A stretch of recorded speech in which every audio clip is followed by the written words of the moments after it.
Okay, I'm all set. cool.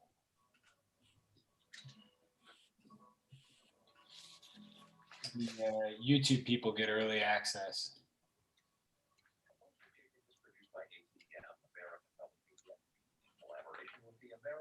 Is that a radio that we're picking up? That's right. I'll turn it down. All right. You got to do the same thing. Okay. Shut the- And we'll be opening the room up soon. How's the picture? How's the paper look? How's my hair? You ready? This meeting is being recorded. No.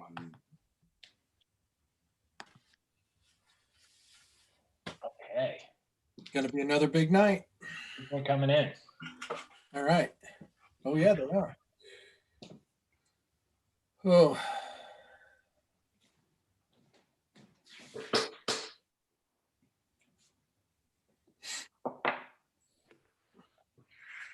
So far, I've gotten word from Audrey. She's going to be in at 7:30. Cool. 30 our time, right? Well, actually, that's going to be 6:30 our time, Timmy. Great. I'm hoping that's the case. Probably. And then Don. Don says he's here. Don, we're gonna leave 1 second. We're gonna leave you in timeout. For We'll be right there, Don. following the wrong link. We'll be right there.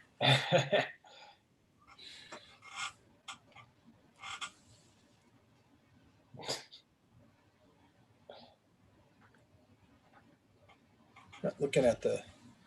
All right, Don. Prove that you're the real Don, so I can kick you out if you're not.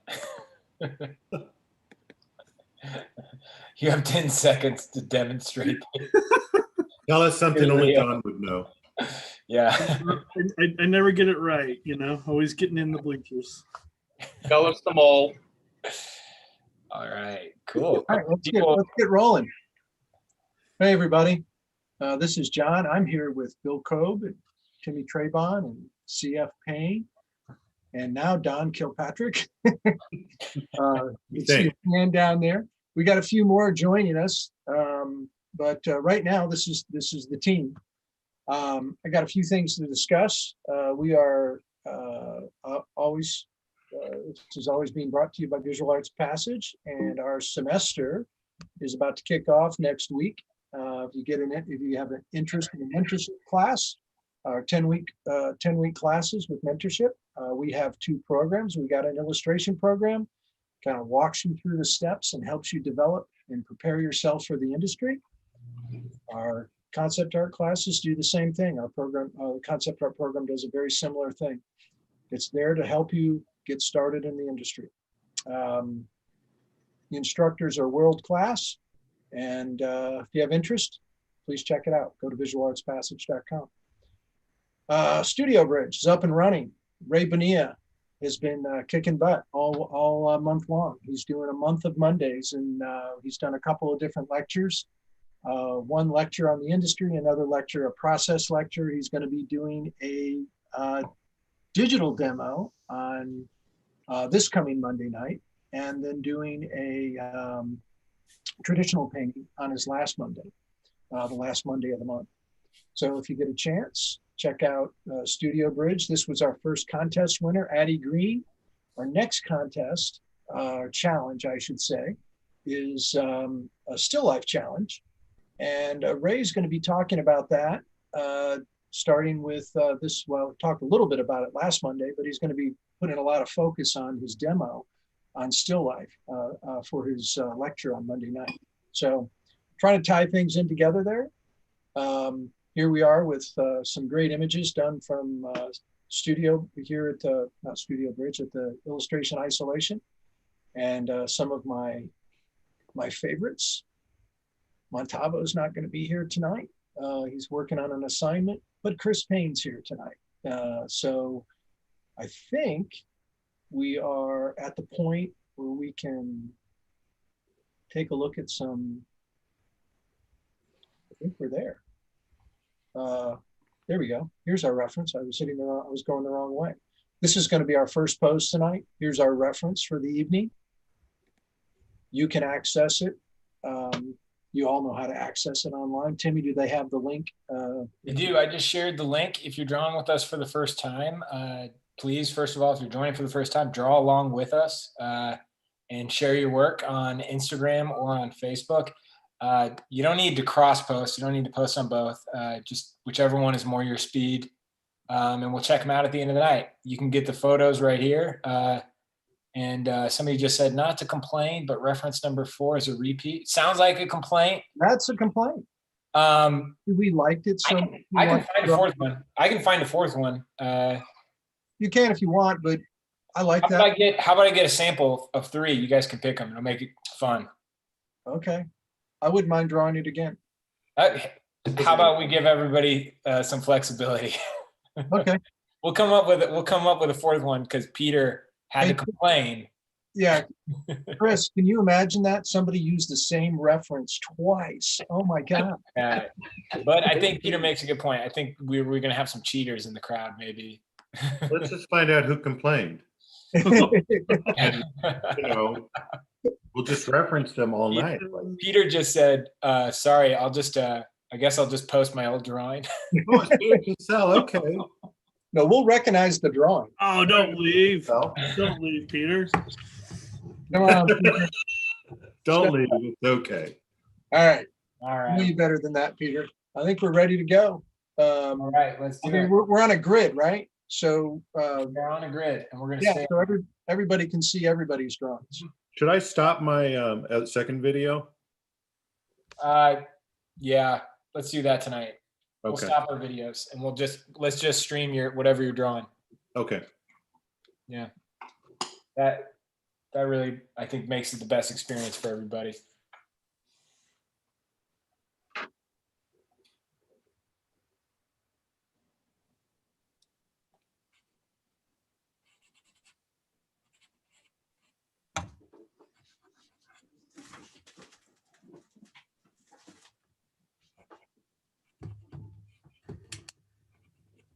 I'll catch myself before I said that, but I'm going to say in the olden days, when they used to make the new pastels without the paper around them or sell them without the paper around them, you have to like lose half your pastel trying to get the glue off.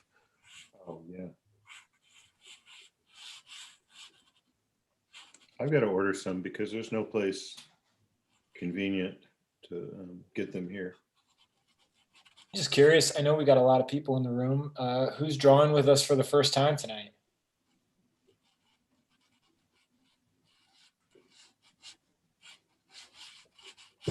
Welcome, if you are. Yeah. Awesome. Yeah, welcome. We flew through the beginning. We usually have a really cool video intro. Unfortunately, my computer crashed today. And the video intro was, it's not gone, but wasn't ready for today. Wasn't hand. And I'm usually pretty optimistic with a computer crash, but this actually involved a plume of smoke coming from the keyboard. Literally? Yeah, literally. Yeah. What? Yeah, it was kind of like all right, that's the nail in the coffin for this guy. You know, in really technical terms, Timmy, that's really bad. And it's pretty bad. Chris, do you have any recommendations on? Keep going. Keep going. Knock it off. You'll have to start soaking your mail.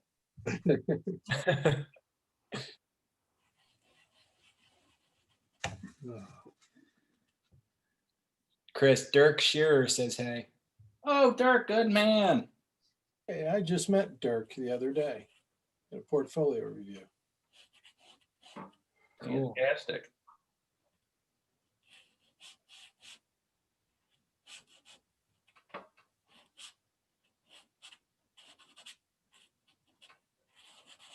YCCAD.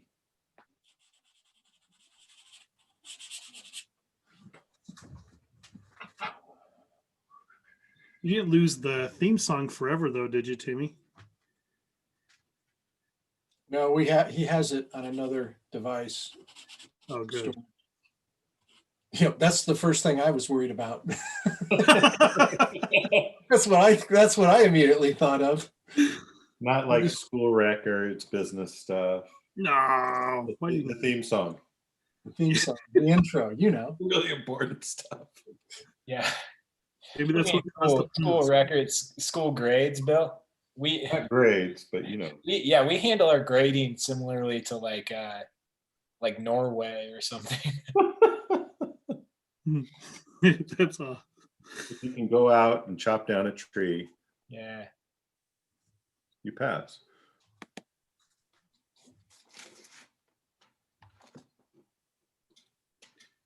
How's everybody's week so far? Been a joy. Have you started up yet, Chris? Have you guys started up your Spring? No, we're working on that. We had fall. The fall went very, very well. Had great speakers. Had some demo work. Had some great interviews with some wonderful artists. Have you had Chris Sickles up there yet? No, I've been wanting to get him up here for a while now. He's definitely on my list. Did he speak with you guys or?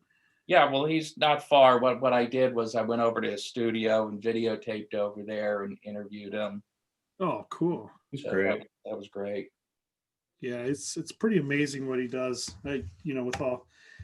Does he have like? I'm under the impression that he has like bins and bins full of little parts and things that he makes those three-dimensional illustrations out of. Nope, he sculpts them all. Yeah. He makes the clothes himself. He sews the clothes himself. Oh my God. He is an absolute fantastic. I met him back in his college days when he went to the Art Academy here in Cincinnati. Oh, okay. Now he's in Indiana, right? Correct. Outside of Indianapolis. I think it's Greenville, as I recall the name of the town. Yeah, okay.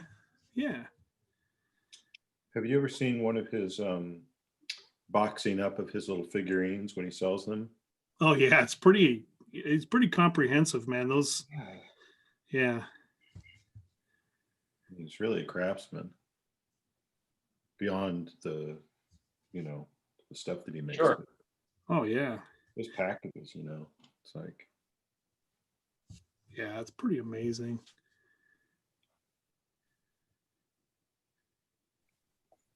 Well, he understands, he understands the game in a sense that if it's broken, it's not a simple Photoshop fix. Oh yeah. Oh yeah, that's definitely. He put a book out a few years ago that I really like called The Look Book. I don't remember that. I know he said he's going to be working on a book project that he will be doing the writing on. So I'm looking forward to that because I think he really is a creative force.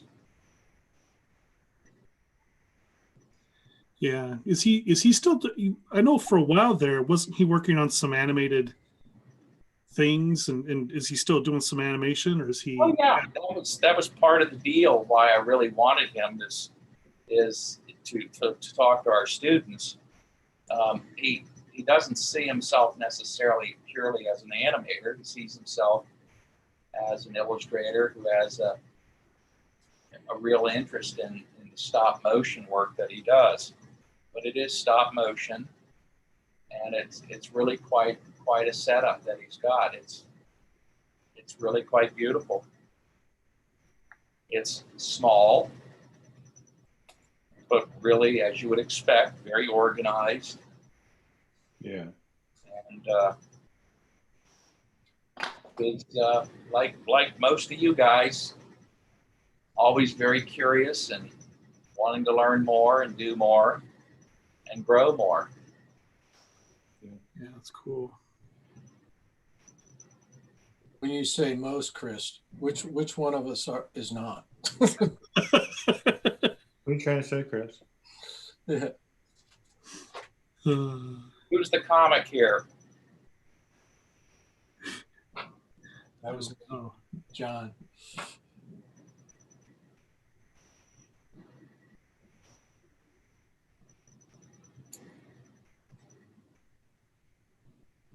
I think, back to those boxing things, which are like, the opposite of unboxing videos people do. mhm. I think it's one of those things that's, it's an incredible packaging, but also watching those things, I'm sure a lot of people go, I want one of those. Mhm. So I think it's a very smart self-promotion thing. I don't know if he even thinks of it that way because I don't know him, but Well, yeah, like you're saying, I think it just speaks to, the quality, in all aspects when you work with him, yeah. Um, he sweats all the details, even, yeah. Plus he's a great photographer because he's got to be able to photograph those things and light them, yeah. and so. Well, what I always found most remarkable was for him, at the time that he was going to college, where were the places where you learned to do that? Right. Where would you learn to do that? And a lot of it was, quite honestly, something that was self-initiated, him doing his own research, him going to the libraries, him finding other people who maybe had done something like that and talking with them. He really had to do it kind of in the old investigative way of trying to figure this stuff out. Like he went to some school at NY, at Pratt or Parsons or someplace out in California to study animation. This was stuff that he had an interest in it, always liked it. And, it was, him learning to do it. And that's such a great lesson for anybody out there, is recognizing that somebody, though he wasn't in the center of where everything was happening, he had an interest and by his own sweat equity and, thinking things through and working through things, he more or less self-taught with a couple other friends who had the same interest. Yeah. And look at what he's created. Mhm. Yeah. I think that's amazing. And it's such an inspiring story. Yeah. I went to school with a guy named Tom Gibbons, who and we were roommates for a while in art school, and he was a good painter and a good illustrator, but he got an interest in building armatures, Right. in animation, and he taught himself how. It was before the internet, he taught himself how to build armatures and Yeah. learned about animation, and then years later he ended up working for Henry Selick on James and the Giant Peach. Oh, cool. And he did like the Miss Spider sequence in that. And, but that was all due to his interest in it and him doing, him doing stop motion just because he wanted to learn to do it. And I think, some of that was being inspired by the Quay brothers and Jan Spankmeyer but it was cool to see the arc of his growth. Oh, that's awesome. Yeah. There was a guy that I've had him speak. He went to CCAD. This is before I was there. He was a classmate of Stu McKissick's. And when he was in high school, he learned about, and because his father was a kind of a train guy and had these books on trains and building trains and seeing how the sets were built. Yeah. He got an interest in matte painting. Oh, cool. Film. And we're talking about learning this stuff in the late 70s. Right. And this guy basically taught himself. And this was first started his interest in high school, where he actually painted on the floor in his basement the skyline of New York in perspective. So when you stood back, the thing was in perfect perspective for the camera to read. And he ended up being one of the principal artists out at ILM, working with the artists out there. And now he's back in Columbus and he's still doing the work, but because it's all done now digitally, where back when he was first started, they were painting on shower doors to be, on the glass, for the glass. Oh, wow. That's cool. Did you guys see JJ Jackson's question? Yeah. Can someone explain what an artist proof is? Oh, an artist proof? Oh, when you're printing? When in printmaking? Well, when I'll do an edition of prints, I usually edition it by, let's say I do 30 prints. And then what I do typically is I usually print more than that, and I will reserve like a small number, like 5. And I hope that's what they're asking, but Yeah. but and those, I don't know, some people tend to think that those are more valuable, but I quite honestly, I don't know. I think they have their value, but also, having a low edition number is a, value as well. I think it's really just how flooded is the market with the piece, and there's so many different factors to that. But It was, I always thought that a big part of that was a way for the artists to get their portion of the run.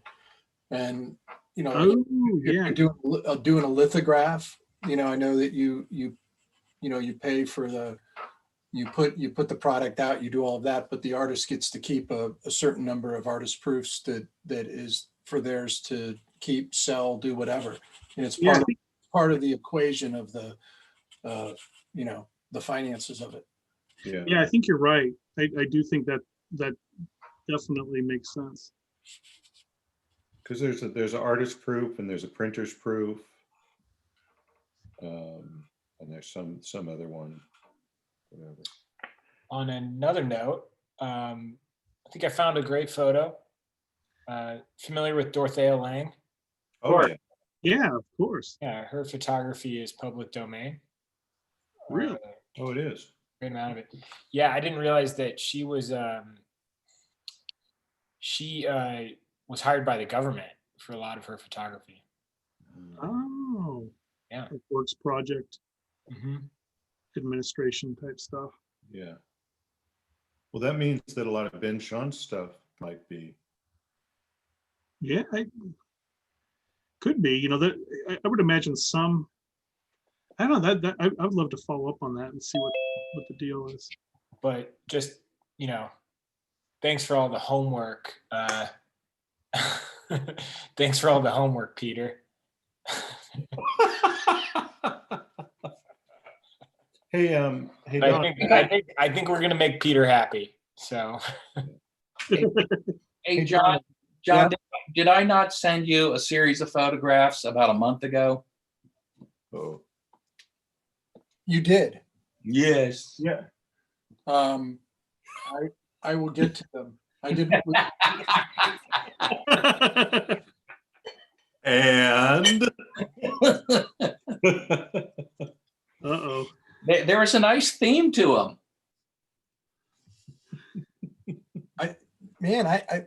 Chris, I'm lost. I can't. I'm trying to figure out what they are. Did you email them to me? Yep. Okay. I can re-email them. I'll take a look.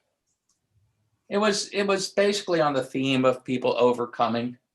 So you had like Muggsy Bogues, Jim Abbott, Wilma Rudolph. Yeah. Chris, did Muggsy Bogues ever dunk? Did it ever No, happen? I don't think Muggsy Bogues dunked, but Spud Webb did. Spud Webb. Do you think Muggsy Bogues could have dunked, but didn't again? Because Muggsy Bogues was actually shorter than Spud Webb. Yeah. Spud Webb's amazing. Yeah. But Muggsy was probably not much more than 5'6". I had a friend in college who won the Idaho State dunk competition, and he was 5'7". How crazy is that? In Idaho? Yeah, I mean, I don't know, like that's not like I don't think that's like a huge thing to write home about, but But the catch is, if you can dunk and you're 5'7", you win. but that's the thing is Idaho. I remember talking with somebody else about it, and I was like, I'm sure it was spectacular to see. Oh my God, yeah. Spectacular. You know, like, yeah, right. Oh man. I love coming in the middle of conversations. It's just completely out of context. There he is. Yeah. I came in at Chris sort of gently admonishing John. Did you get the pictures I sent? Per my last email. No, Chris, I'm gonna defend myself now, because one of the reasons we didn't go there is that we wanted to keep the topic off of sports for a little while, and that, you know, you see how well that worked. So Yeah, that's fine. It was just I was just Okay. running with that one theme I'll of I'll get back to it. Oh, Chris, you know, I think they're probably trying to de-datify illustration isolation here. Undatify. Dale, it would be easier to just start from scratch with an entirely new brand. Yeah, just embrace it. Yeah. Yeah, you'll know if we start like an illustration, you know, illustration isolation 2.0, that's when you'll know. Right, and I don't hear about it until six months after it's been going. Yeah, they do this Right. thing on Wednesday nights. That's pretty cool. And you asked for the link, and like, oh yeah, we'll send it to you. Isn't that what they did with Menudo, that band where they would just keep cycling in new people? Yeah. Dated reference. Oh boy. Somebody, our new drawer just said, "I'm lost but enjoying." It's okay. It doesn't get any better. Yeah. Yeah, this is it. we're lost, but we're having what's the Yogi line? We may be lost, but we're making good time. So perfect. All right, so that's the clock on that first pose. Oh, I got one eyebrow in. Wanna should we let Dale get a second eyebrow in? Yeah, Get it done. the second one wasn't going to be any better than the first.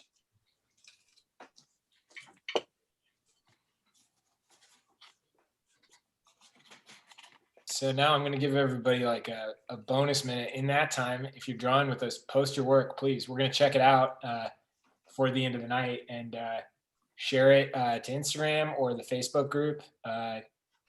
Instagram is probably a bit easier, and just use hashtag illustration isolation.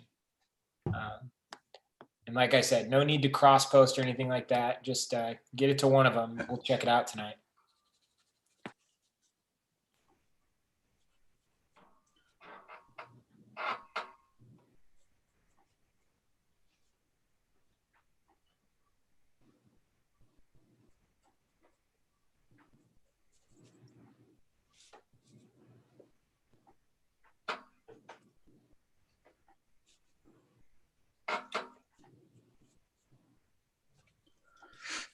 And we love it when you share it to stories. Somebody just asked, should I share it to a story? Sharing stories is awesome, but we're not able, like, we're going to share our screen and check out the work so everybody can see it. So stories is a little tough. Yeah. So you actually have to post it. But stories is appreciated.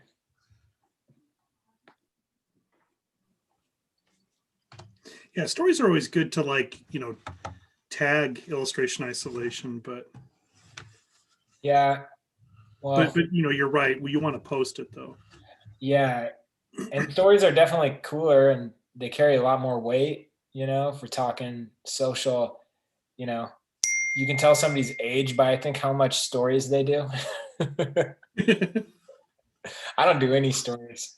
So So are stories are a young person's game? Is that what you're saying to me?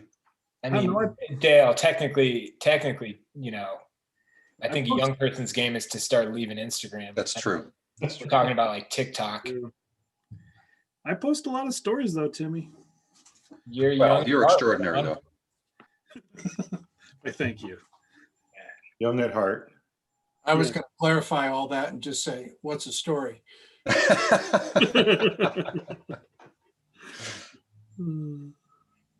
I'll be honest, I'm still not sure how to deal with stories, you know. Like why am I spending even more time? Okay, here we go. I just went full on get off my lawn. Never mind. Yeah, wow. Dale, that took what, well, maybe you've been in here for 6 minutes. So Kids these days. thanks for stepping up. It's Well, Kids these days. I got to make up for some lost time here. I only learned about stories earlier last year, so. It's like, I knew what they were, but I'd never created one. So. Well, you know, since my kids have been back in the house because of COVID, I've upped my hip quotient. I shouldn't say hip. I just downed my hip quotient by Just hold saying, it right there. yeah, crash. Yeah. But I don't know. You know, it's funny though, and I'm sure all you guys know this, is even like the 20-year-olds are like, I don't know what these tweens are doing. awesome. They're crazy. The 20-year-olds. 20-year-olds are the graybeards now. Yeah. They're yelling at kids to get off their lawn. I know. Yeah. Crazy. Off my driveway, I just plowed it. Oh, That would get you going.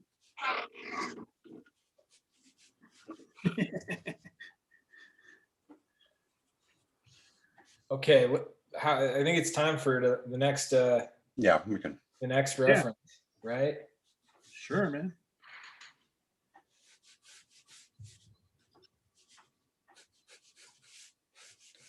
Who's up next?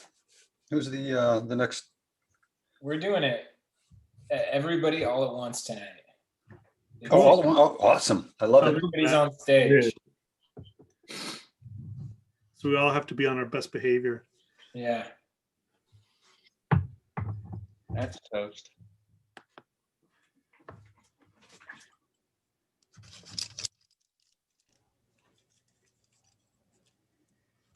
I like this. Timmy's trying to prod us all along, and it looks like we're all still drawing this. Yeah. Yeah, okay, Timmy. The clock's gonna start with or without you. Ooh, man. Oh, this is like an SAT now, right? Yeah, exactly. Yeah. Ooh, I love this next one. So who are we doing next? Guy with the top hat. Oh, that guy's awesome. It's really nice. Somebody just asked. I'll do a close up before we move on. A close up. Hold on. I'm gonna walk around the room.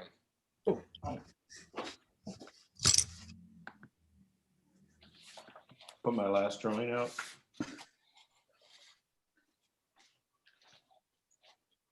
Ooh, nice. Chris, looks great. Beautiful, Chris. Awesome.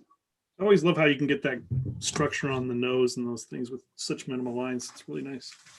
Thank you.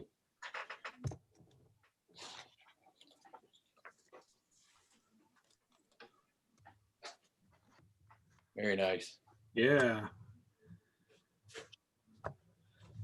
Yeah, really nice. Oh, it's a great job. Good suggestion, Trisha. What was that, Timmy? She said you need to spotlight everybody.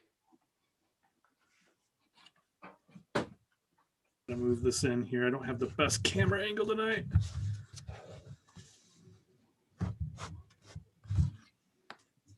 we'll stop by and Barry Brown commenting on Dale's eyebrows or stop by Dale's eyebrows. Brian's eyebrows. So, you know, Dale's got some pretty nice eyebrows. Is he making fun of my rushed eyebrows?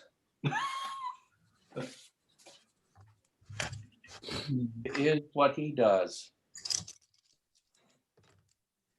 You know, you let a guy tell his Woodstock story and he thinks he has the run of the place. He kind of destroyed us on that though, Dale. Yeah, like that's any cool I ever brought to the table has been blown out of the water. We were talking about best concerts and he brings up Woodstock. And Yeah, The VW microbus. yeah. I saw Fleetwood Mac. You know, I saw Woodstock. Okay. It's like talking to an astronaut, you know, like I was in Florida. Oh, great. I was on the moon. yeah, exactly.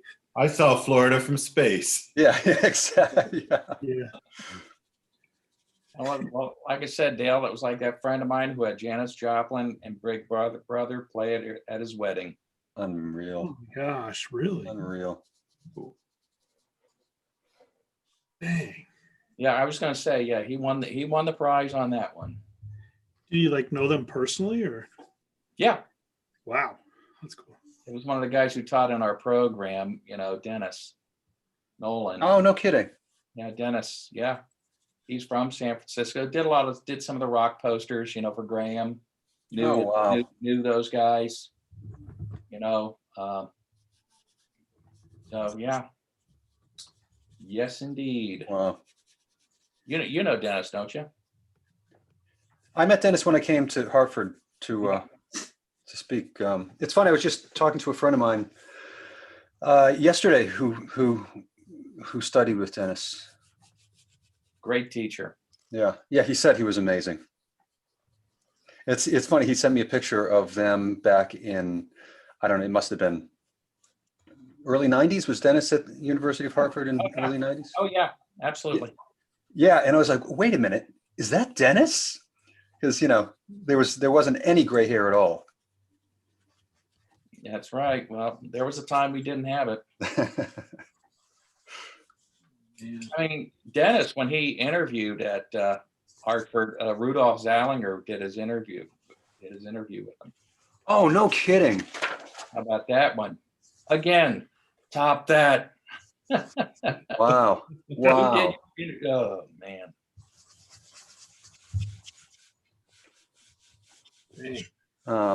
I taught with his son Peter at Lyme Academy. Oh yeah. And he just had some great stories about, you know, when he was a kid and like even Peter was such a dinosaur freak. Right. You don't get, you know, it's like, oh no, don't talk about dinosaurs because he'll tell you that they're actually birds. And, you know, it'll be one of those, okay, class started 40 minutes ago, Peter. We gotta get moving here. But wow, what great stories. Dennis just recently did a dinosaur book on, you know, dinosaurs coming from birds. And it's remarkable. As you would expect. Yeah. I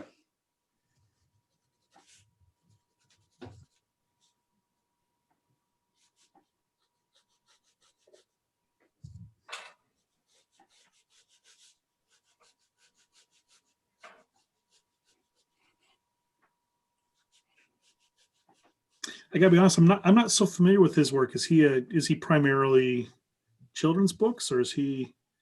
Yeah, over the past few years, yeah, he's done a number of wordless children's books. Oh,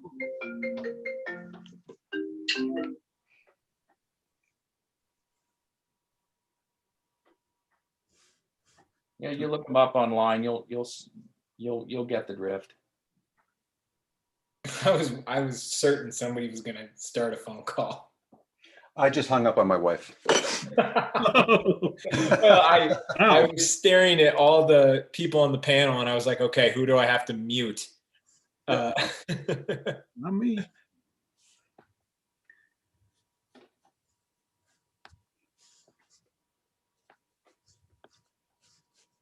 Dale, is she working? She is. I would hate to hang up on her because she might know something we need to know.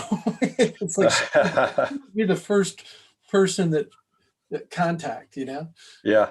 Maybe No, this pay attention to her. yeah, this especially today, there's a lot. Well, we won't go there. Nope. Yeah. All this meditation. Right. I totally agree. Bill and I drew this morning in the studio bridge, and we drew, and that's pretty much all we did.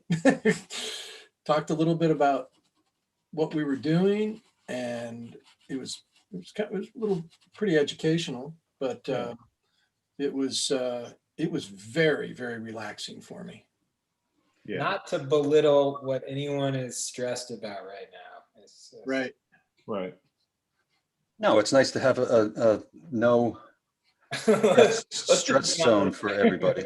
Let's just be honest. If you're getting your news from this, you're in trouble. It's true. It's true.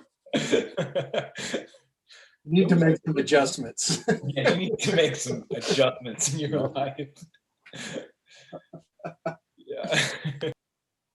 Chris, I was going to tell you, you were talking about cool things.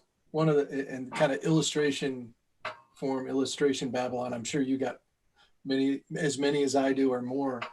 But when I was 19, I went to the illustrators workshop in Carmel, and Okay. I went to dinner at which I didn't know at the time, my father and all of his cronies at the Hog's Breath Inn, which was Clint Eastwood's. He had just purchased it actually, and he walked into the place with Sandra Locke, and the first thing he did was walk up to our table and say hi to Bob Peak. No way. Wow. Bob Peak had just evidently done a photo shoot with him on something project. Any which way but loose. Yeah. Yeah. And he knew, and he recognized him, walked up to the table and said hi to everybody. And I just, like, my mouth was open, just like, unbelievable. So Peak That's amazing. became kind of legendary that night for that happening. Just typical illustrator, goes someplace and everybody recognizes who they are. Yeah. Yeah. Wow. Sheesh. Well, it's a good thing you didn't say, "Hey, you're Gary Cooper." That's right. Yeah.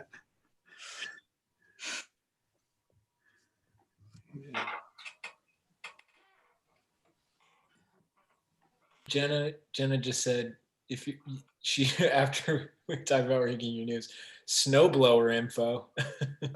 Oh yeah. Yeah. Yeah, if you're trying to figure out if you want to know what lawnmower to get next. Oh yeah, we got you covered there. Yeah. Illustration isolation. Know what you need to know. Yeah.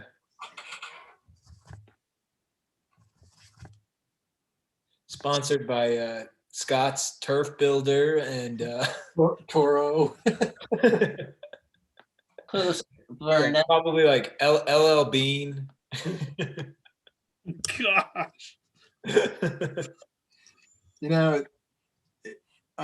My kids who are 20 and 28 gave me 3 pairs of shoes for Christmas. And I was like, I have like tons of pairs of shoes. I thought it was pretty funny for them giving me shoes. And the joke was, yeah, Dad, you have a lot of dad shoes. Oh, that's funny. You need new shoes. Yeah, you need Is it like the Kirkland all white? Oh, Kirkland. not that bad. The Kirkland sneaker. I wear Merrills and Keens all the time, and they're like, those are dad shoes. Oh, Keens are cool. Yeah. To me, you're past. Am I getting sucked? Am I been hanging out with you guys too much? You can't say you're wrong. What happens? uh, Airbirds. Oh man, I got pulled into the Vortex. our dad vortex. You You did. are one of us. One of us. Have you guys seen that movie, Crazy Stupid Love, with Yeah, with Steve Carell. Steve Carell and Ryan Gosling? Yeah. Oh, You know, and Steve Carell's wearing like New Balance sneakers. Like, are you Steve Jobs? Are you a millionaire? Do you get to wear those? Right, yeah. So funny.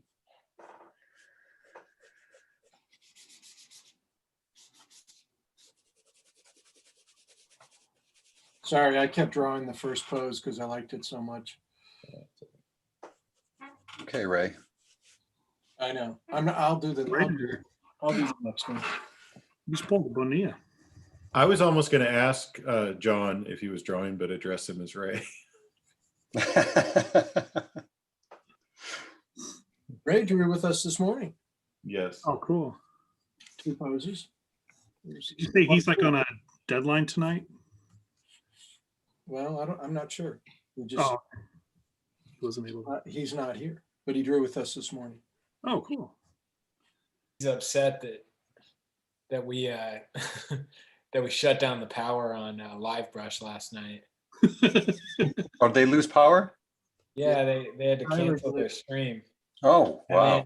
And then right before illustration isolation tonight, my computer like basically burst into flames, and I was like, "Wow, they're quick Touche. on the Oh, wow. on the response." They sent over a firebot. Yeah, they Firebot apparently. don't mess around, man. Yeah, he posted last night at about 15 minutes before they were starting, saying they weren't doing it because they had a power outage. And I sent him a text and say, well, the illustration isolation pinch got the most of it. Yeah. All right. I'll ruin this one later.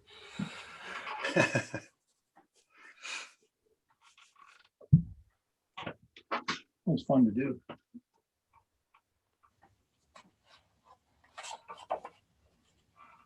Oh, I got to do one more thing.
All right, I have good news for the audience. Audrey is here.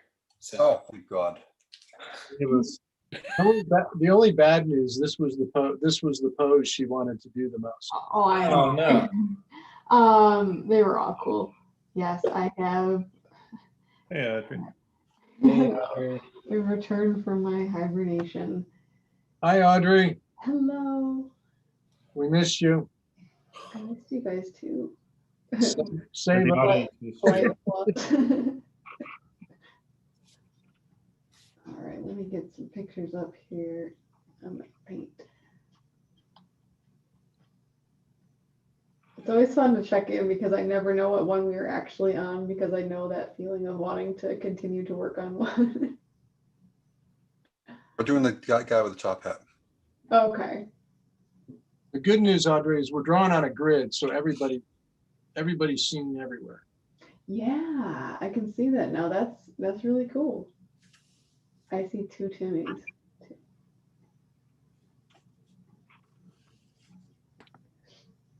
All right.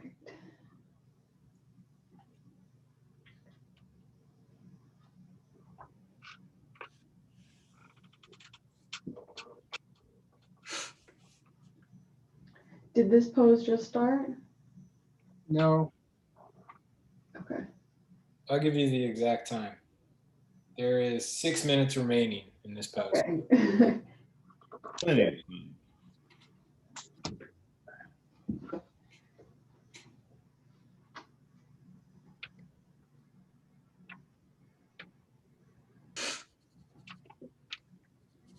I think the second one that you were looking at, Audrey, you're going to get to do, which is our last pose. So Oh, we're going to be. yeah, all these photos are great. So. I know you came in because you wanted to draw Babe Ruth really badly. So Well, you know, who wouldn't? I've never drawn Babe Ruth. I don't know. Maybe he's my favorite subject.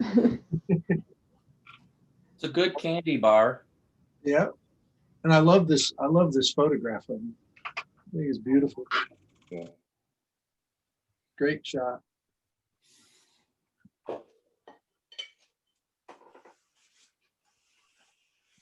Audrey, you ready for class to start in a couple of weeks or not this weekend? I am. I've really missed the social aspect of it and just having a group to check in with. So yes, I'm ready. And it's, you know, I always like, I don't forget that we're going through a pandemic, but when the classes are gone, you really feel that like, Yeah. okay, that was actually a big part of my social life. Okay. Right now. So I'll be excited. JJ Jackson says to everyone that he's ecstatic Oh, awesome. to have you as a I'm member. glad to have you. Good to meet you early. I think I need some mentorship by Audrey. I think I need to sign up. I need some mentorship by Audrey every day. Mentor me, Audrey. Makes sense of this world to me. That's for another podcast. Audrey explains things. Really, actually, really cool.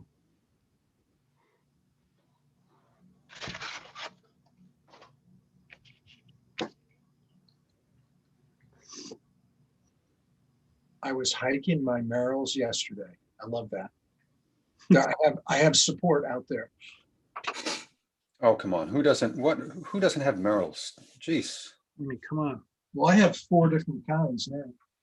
Wow, that's a little. For like 4 different terrains, or I'm set for any type of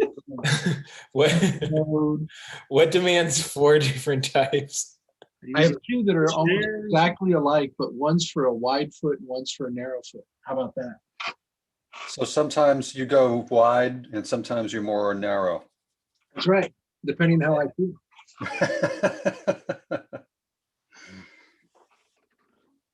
That's funny.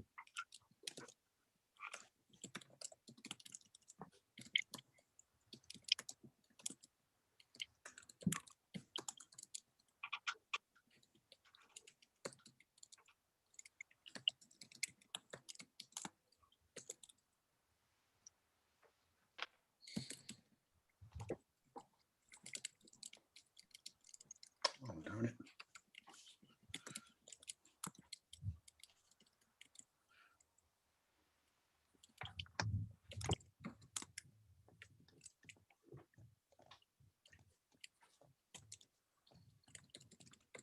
Well, you know, we could say, is somebody typing? There was some strange noise, but anyway, what we could say and ask a few people, start with Chris Payne. Just quickly explain material and what you're drawing on and what you're drawing with. Well, drawing with my usual Strathmore sketch pad. Just flip it over so you can see the front of it. It's just one of these.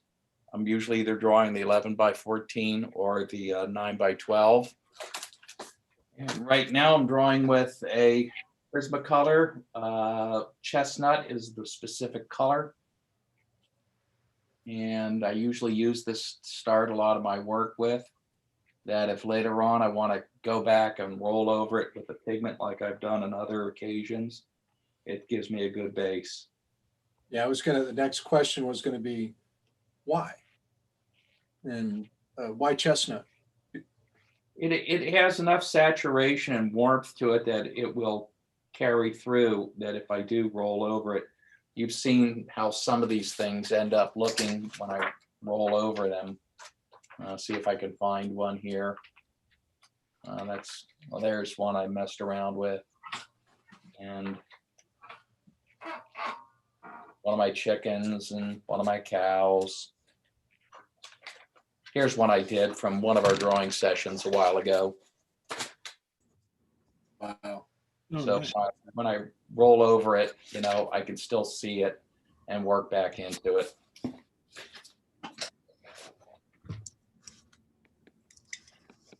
Okay.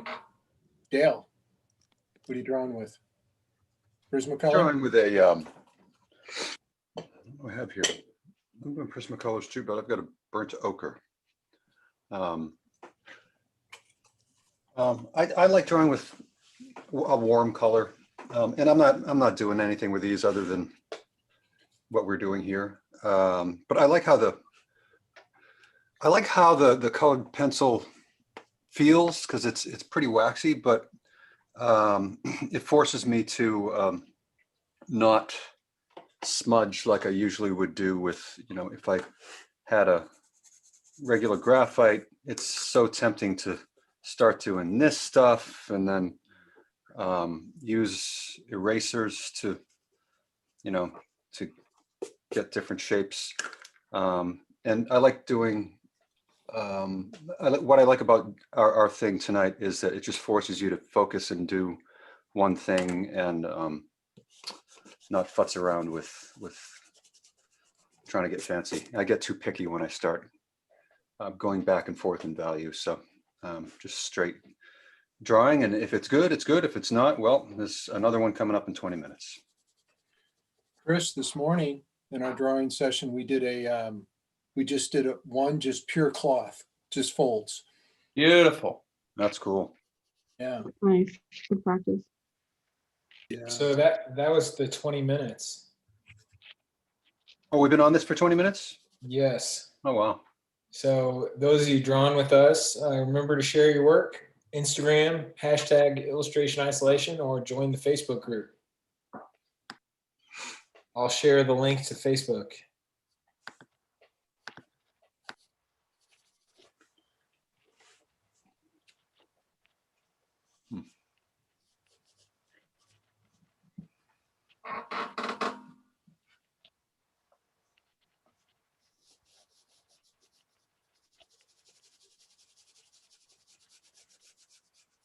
I gotta remind you, you have to accept our terms. So many people request to join the Facebook group, and then when it says, do you agree to the terms?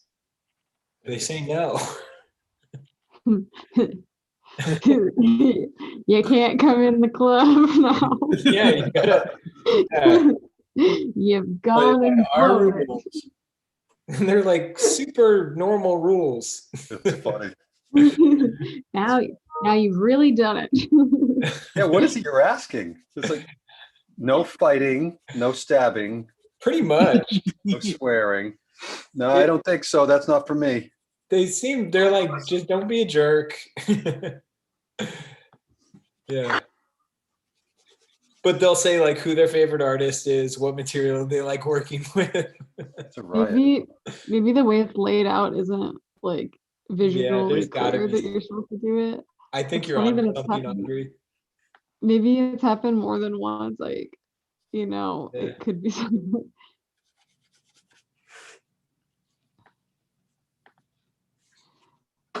I'm just chuckling at like thinking of people logging on, and then there's like one clause that makes people Yeah, turn yeah. back. Oh, ain't The going deal over killer. there, man. I ain't signing that.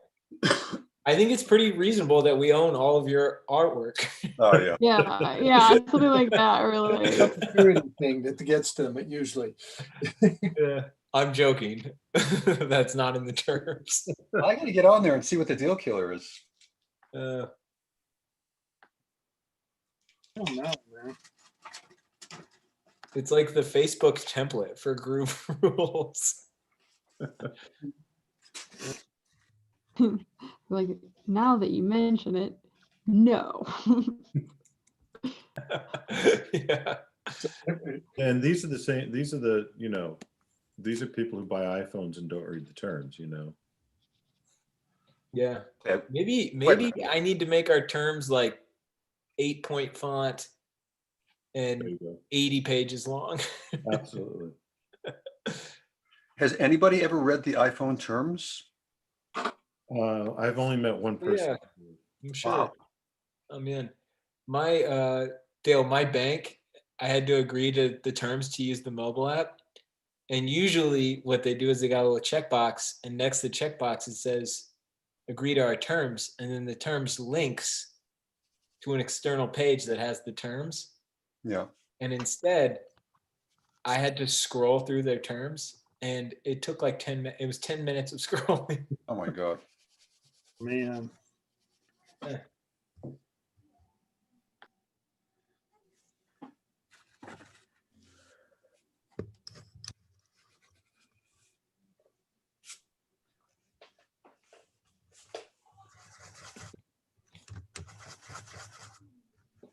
Okay, so the show is moving on to the next 2 minutes. All right. I don't know if the artists are. All right. I've already Babe Ruth, started. is that next? Hey, Ruth, or Babe Ruth. okay. Ooh. You know what? Ruth. This could be really cool. This is a great shape. For such a, he's kind of a Pugsley looking guy, but very photogenic. A lot of great photos of this guy, right? Oh yeah. His face kind of looks like a catcher's mitt. Yeah, like very strangely, it's gonna sound crazy, but he's weirdly beautiful. I don't think that's crazy. Yeah. Why is the babe? He probably had the same type of thing that Muhammad Ali had, where he was probably one of the most photographed people in the world for a couple of decades. Yep. Ali was the most famous, most recognizable person in the world for almost 25 years. And this is during a time where to be the most photographed person in your town, you had to be photographed like 8 times. Right. Once, Yeah. Well, and the amazing thing is Ruth has been dead since 1947, and people still instantly recognize him. Right.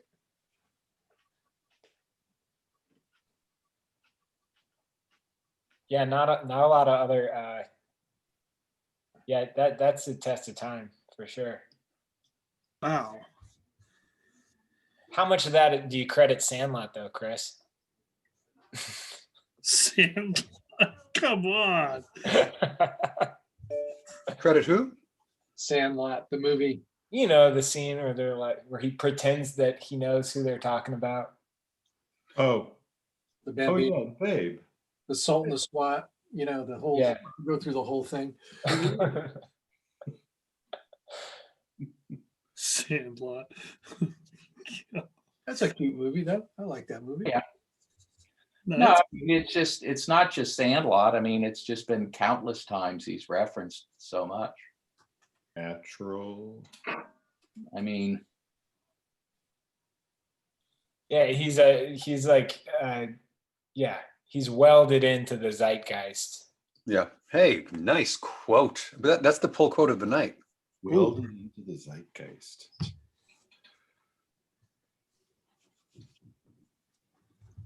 Oh, Chris, and how many Jenna times? said, Jenna said most of it's just because of the candy bar. Right. Funny. Nice way to bring it back down after welded into the zeitgeist. Chris, how many times do you think you've drawn Babe Ruth? Oh, a number of times, because like you said, there's so many just great shots. There really are some just, and of course, you know, as an athlete, as a baseball player, I mean, the stuff that legends are made of is what changed him so much. I mean, in his youth, he actually wasn't this pudgy kind of guy. Eventually, he became a very pudgy guy who the stories about him, they really are remarkable, and some of them are actually pretty comical. He was Oh, amazing. a man of excess. Yeah. Oh, extreme excess. Best And, and consumption. yeah, I mean, legendary things like, you know, just taking entire glasses of let's say like a Tom Collins, just tipping his head back and pouring it down, ice cubes, fruit, everything just going down the hatch. You know, eating gargantuan numbers of hot dogs with beers before a game. Oh my God. I mean, it's just, one of the stories I got a kick out of was, I guess he's on the train. It is back in the days when they all traveled by train. Even the reporters would be on the train. They had their own press car. Apparently the door burst open the press car, and a nude woman goes running down the halls with Babe Ruth in full nudity. And he's chasing after her, and they're laughing away, going down the halls. And one of the reporters says, "I'm glad we didn't see that." See, that's what doesn't exist today. Oh, no. Right. These so many of these people, men and women, would have just withered under today's spotlight. Oh yeah. Not even the press, just the people. Oh yeah, I don't know that we should be thinking wistfully about. No, I don't say that wistfully. I'm just saying, Yeah. Oh, we long to the days. Oh, the days when you could just run naked through a train. Oh, getting whacked immediately, just telling a story. Good God. I liked it, Chris. It's a good story. Yeah. I'm so impressed with how much you know. Well, Yeah. sit back, Audrey. I know. I know I'm new to this, but it's really quite lovely. I mean, what I just love is even just watching old movies and just seeing how different scenes are depicted then as they are today. You know, it's just interesting.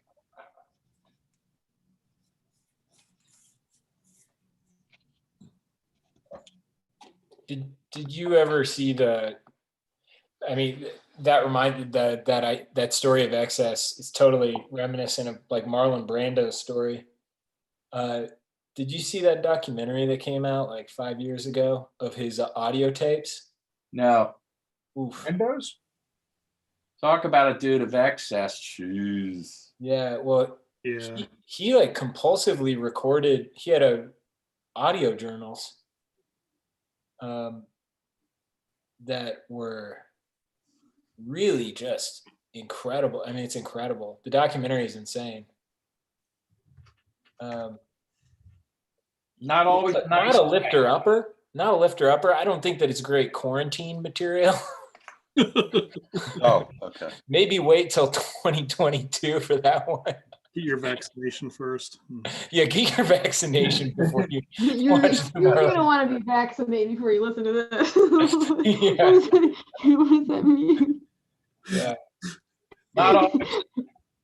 What's going to happen? That's gonna be the thing. Was a great actor, but not always a very nice guy. Yeah. Oh my, yeah. Oh yeah. Sure liked him at the neck. Left a lot of wreckage, didn't he? Left a lot of wreckage behind. Definitely. Some unhappy stories around him too. Just, Oh yeah, family members and. totally. We do have somebody here is celebrating their first round of the COVID vaccination. That's awesome. Oh, cool. Awesome. Way to go. Yeah.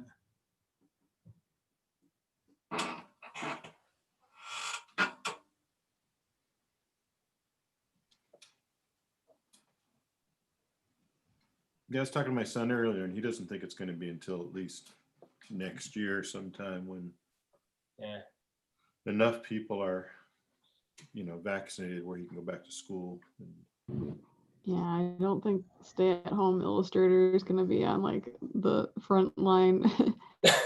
No. Like, priorities for Yeah. 1 year age, Audrey. Chatham. Yeah. Huh? Especially Oh, when yeah. I think Yeah. Chris and I got a running start on you. Yeah, Audrey. Yeah, we're all at the end of the line. We got you guys scheduled for 2029, if then. Don't mind me.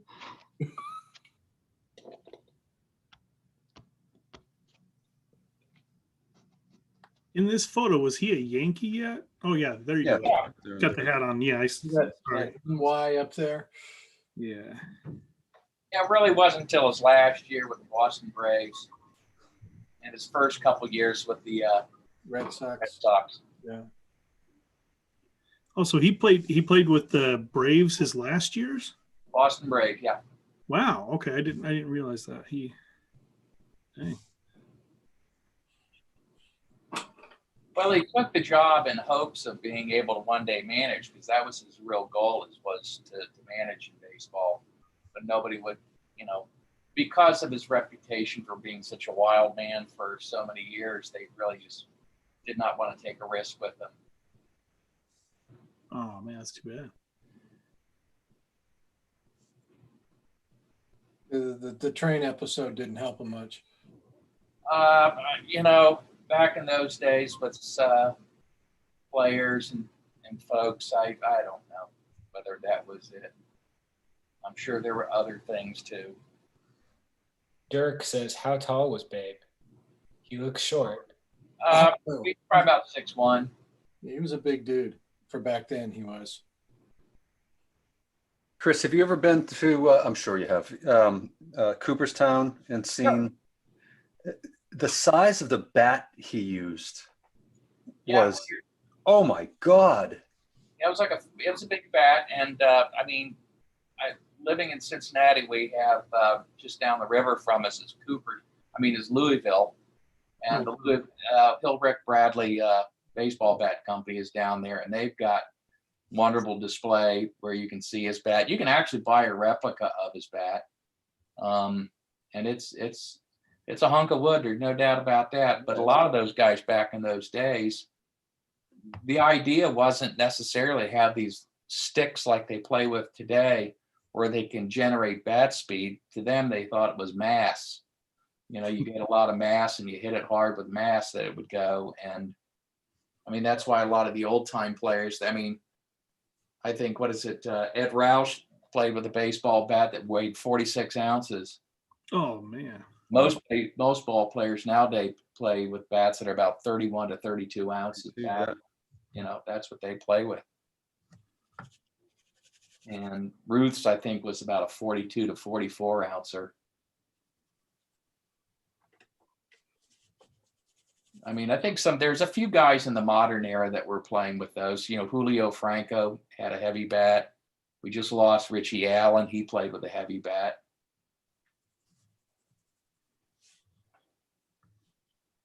Richie, call me Dick Allen. Had one of the great baseball quotes. They asked him how he liked playing on AstroTurf, and he said, "If a horse can't eat it, I don't want to play on it." That's cute. How long has AstroTurf been Well, now they really don't play on AstroTurf. They play on an artificial turf that's a lot different. Some of them do, but most of them gone back to natural turf because AstroTurf does so much damage to the knees of the ball players. Yeah. I played football on AstroTurf. Oh, God. Yeah, absolutely. There's some horrendous injuries from that. But on top of it, it felt like it was like 30 degrees hotter. No question. Anywhere. Yeah, I could see that. No question. Bush Field in St. Louis in the summertime, that AstroTurf, they put the thermometer on and the field would be 120, 130 degrees. Oh my gosh. And Let's play ball. yeah. And I still remember that Chicago Bear football player who was running down the field and blew out both Achilles tendons, both on one play, just blew them out. Yeah, that's what I was thinking about, was that. Oof. And other guys, getting their knees torn up and just the beating them. I mean, Yeah. Oh. Billy Sims up here in Detroit when they were in the oh gosh, what's it called? The Silver Dome. Yeah. Yeah. I watched like a short documentary about this high school team. I'm trying to remember, I'm gonna look up where they are, but they're the only team in the States to play on an all dirt field football. And their team name, it's so great. Their team name is the Sandmen. But it was more just like, I think they were testing out a new camera because the footage of it is just, it was pretty great. Chris, you're going to laugh at this. They're the only contemporary team to play on an all dirt football I was field. going to say, no, yeah. All used to be dirt fields. Thank you very much. I mean, it's like, I don't know if you ever saw that. I remember seeing a documentary, I don't know, it was it was a short film on the football team from Barrow, Alaska. No. Yeah, think about that one. Man. Clinty, where is that documentary? Where was that? I don't know whether it was on ESPN or what it was on, but it was a program, but it was interesting because I was just thinking the travel. Who are you going to play, when you're in Barrow, Alaska? Oh my gosh. Close to you. Santa Claus. I mean, that was like, the polar opposite. I mean, there's, minor league baseball team in Oahu, and they're playing teams in outside of Chicago and places like that. Think about the road trips those guys are on. Ugh. Yeah, that would be awful. I mean, I remember as a kid wanting to be a baseball player, but when I think nowadays of the travel, oh God. I know. Awful. Yeah, I'd hate to be a Major League Baseball player. Look, I'm with you, but I mean, it is, those guys nowadays, but think about it back in those days when these guys were riding the trains and, in the off season, they had to get a job working at a hardware store or something like that. Yeah. Nowadays, these guys are multimillionaires and they're just mediocre ball players. Some of them, the superstars get mega bucks, but even the mediocres are making a ton of money. Chris, you know that we've had this discussion before that my grandfather was a professional baseball player. Right. Oh, wow. Oh, cool. St. Louis Cardinals and CC Littlejohn. And I promise you, he didn't make millions of dollars. he had to work another job. Yeah. I mean, there's guys on minor league teams still that, Oh yeah, in the minor leagues, but not in the majors. no. No. For any period of time. I think I've told you guys, my stepfather was on 8 World Championship Celtics teams. Oh, cool. And the most he ever made was $30,000 in his last year. Oh. His last year of, I think it was 11 one-year contracts. Dang. Yeah, rough. That is rough. He worked at Woolworths in the off season at the gun counter. And, and it was amazing back in those days, of course. I mean, that's why you had certain ball players like Wade Hoyt and guys like that, whose nicknames were like Schoolboy, because it was so unusual for some of these guys to either finish high school or go on to college and do extra study. I mean, Christy Matheson went to Bucknell, and that was very, very unusual. Most of these guys were just farm kids, street kids that just started picking up the game. And that's Dave Ruth. He was a street kid. He was basically orphaned to some degree by his father. that's where they found him, was playing baseball at a orphanage in kind of a school in Baltimore. No Oh, wow. kidding, an orphanage. I didn't know that. I think, well, I don't know, a school for wayward boys. Yep. Didn't Ty Cobb deliver ice on a truck or something like that? No, that's Red Grange. Oh, okay. So Ty Cobb like had a job even, I think, didn't he? He was? Yeah, but eventually Ty Cobb also, he was a fairly shrewd businessman. He got early with Coca-Cola stock, and he was quite well off in his retirement. Huh. Oh, cool. okay, so I did the homework on the Sandman, and John and Chris, while I know you guys like to talk about the uphill walk to school both ways, they're the only You are going to official. have to soak your mail eventually, son. He is. One day. No, let me explain the thing that makes them interesting is they're the only official dirt field because the salinity, they're in the desert. So you couldn't grow grass there. And it's right outside Death Valley. Oh, So Oh, pretty yeah. tough place to play football. Wow. Yeah. Oh my God. It's so, My joke was Timmy was almost all baseball, football fields were just solid dirt back in. Oh no, I know. But this is they couldn't grow grass if they wanted to. I should have said it's the only desert football field. There was also a time, and I think there's still a few teams that do play. Is it? It's either 7 or 8 7-man football. Oh man, they still have that throughout Texas. Out West Texas. I mean, Jack Pardee was like a superstar, and I think it's 7-man, John. I think it's 7-man. So I thought it was 8-man. It might be 8-man, something like that. Do the rules differentiate greatly? Yeah, they have some different rules. Exactly what they all are, I can't recall.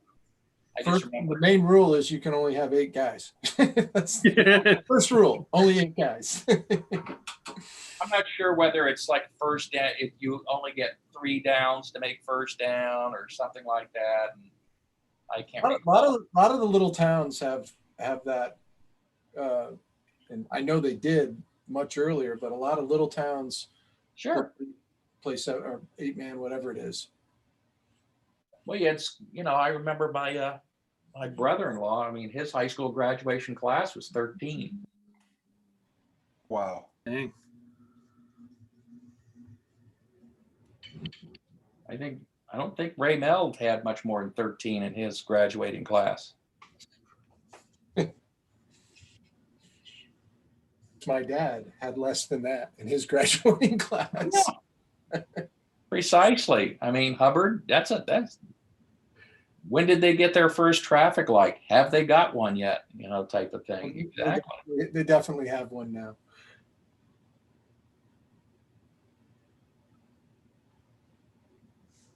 See, and your dad, he grew up seeing Tris Speaker come to town. Yep. Tris Speaker, one of the first Hall of Famers, was from Hubbard, Texas.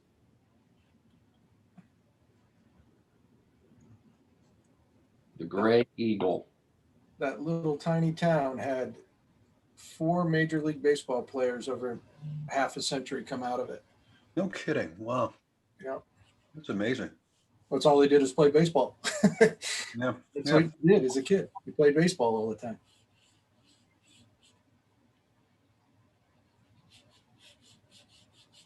Well, that and a Hall of Fame illustrator. There you go. Mm-hmm. Well, that's kind of funny. It's like he didn't play baseball. He drew all the time. So same kind of thing. You spend your time you're kind of myopic doing one thing. I still love the story of your dad telling why he did that, why he decided to do that. Oh, because he didn't like the alternative, right? Well, when he saw the sign painter painting the sign, and the rodeo rodeo sign. Yeah. How much did they pay you to do that? What? I'm going to have to learn how to do that.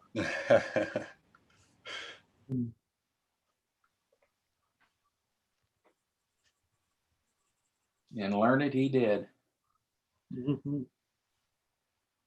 And I kind of giggled, and I didn't want to say anything, Chris, because Audrey hadn't come in the room yet, and we hadn't gone to the art dads. Oh, yeah. We're talking about the drawing, the chickens and the horses, and I said, "Oh my gosh, he's like reverted to where my dad went to." That's all. That's what he liked to draw and paint at the end of his life. All the things he saw around the family farm or family, whatever it was. That is his experiences as a child. And we've got plenty of those right up here too, by golly. Outside of Lebanon here, we got a lot of farms, a lot of cows. Great stuff up here. Yeah. Ohio's great farm country. We've got a lot not too far from where I am. And an opossum, apparently. Right. Possums are good. They're good for they're good to have around. Don't get rid of them. Well, I was going to say, when you said they're good, I was going to say, what do you have them with? I know. I'm not talking about eating them. I'm just they're they eat insects. They don't carry disease. They're good things to have around. Nice. I always thought they were kind of cute. yeah. I have a friend in comics. I'm probably going to mispronounce her name, but Marie Javins. I think she's now the editor-in-chief at DC Comics. And she has a camera set up. I think she lives in New Jersey. She has a camera set up. And so like outside, a motion cam, and so you'll see cats and dogs and raccoons and the occasional opossum come by on it. It's hilarious. And I think she's named some of them too, so. I've always wanted to get a camera like that to capture that stuff. Yeah. And she'll put water out for them and stuff, and winter shelters out.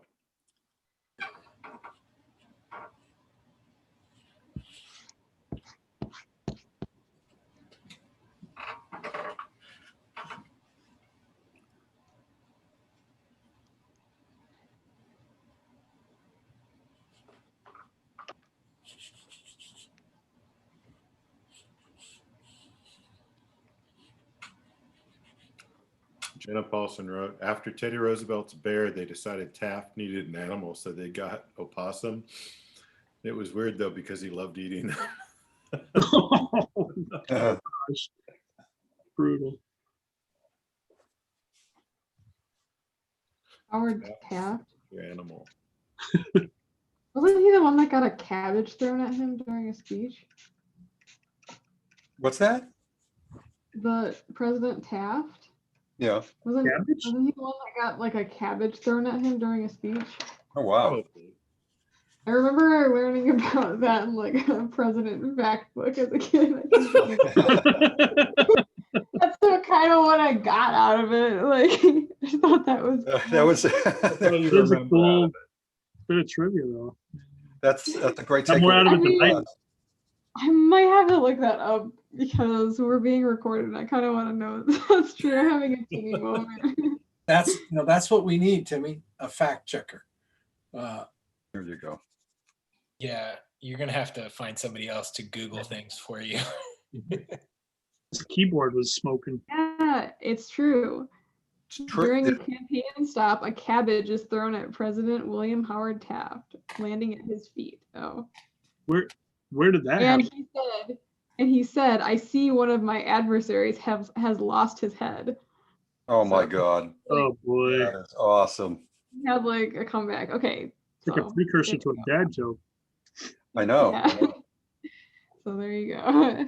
That's what I took out of. That was your takeaway from the class. Your history teacher will be proud. Madison just said, Listening about the cabbage. Can you remember your teacher's name, Audrey? I remember all their names.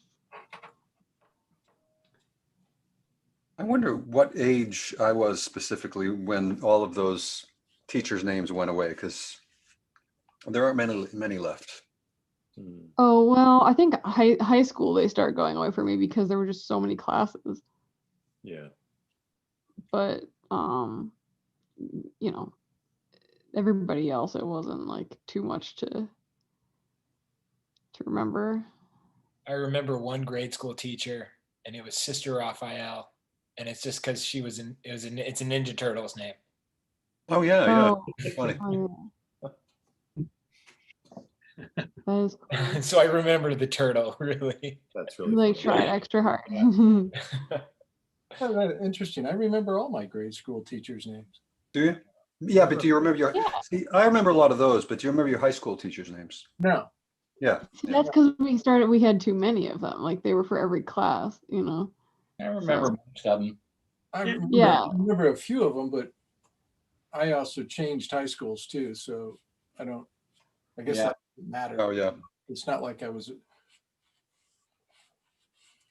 think that would make any difference anyway.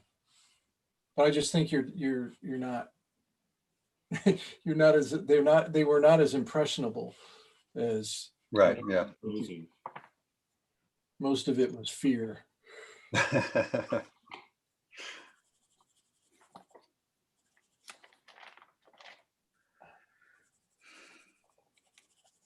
Dale, how big was your high school you went to? It wasn't too big. Well, I moved in the middle of high school, so the one I ended up graduating from, probably my class was maybe 150 people. Oh wow. The one I started in Connecticut was, 2 towns combined, and we had about 75, 80 people. It wasn't a very big school at the time. Yeah. 75, 80 people in a class, and I went to a high school that my graduating class was 5,800. Jeez. Whoa. Wow. Where were you in Connecticut? Little town called Reading. Oh, okay. Yeah. Now, where did you end up that had 5,800 students? Kansas City. Oh wow. Johnson County School in Kansas City. Dang. And until it went down in size, and then when my daughter graduated from the same school, all my kids did. And when my daughter graduated, it was back up to it was the largest school in Kansas, high school in Kansas. Wow. Which Kansas, you wouldn't think it would be that big, but it is. Dang. Was that all of the students in Kansas, basically? Yeah, I wish. Yeah, you don't. Us Northeast liberals, we elites, we don't think of Kansas as having high schools with 5,800 people. My God, in your class. All right. Oof. The metro area of almost 2 million people. That is crazy. Yeah. So was it so if I was in that situation in high school, I would have. The 3-year high school had 5,800 people in it. Huh.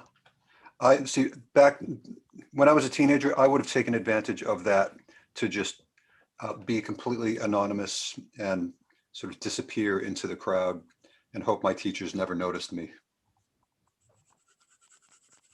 Timmy went to a really good high school. He went to a Rockhurst High School. Good academically, good school. Yeah.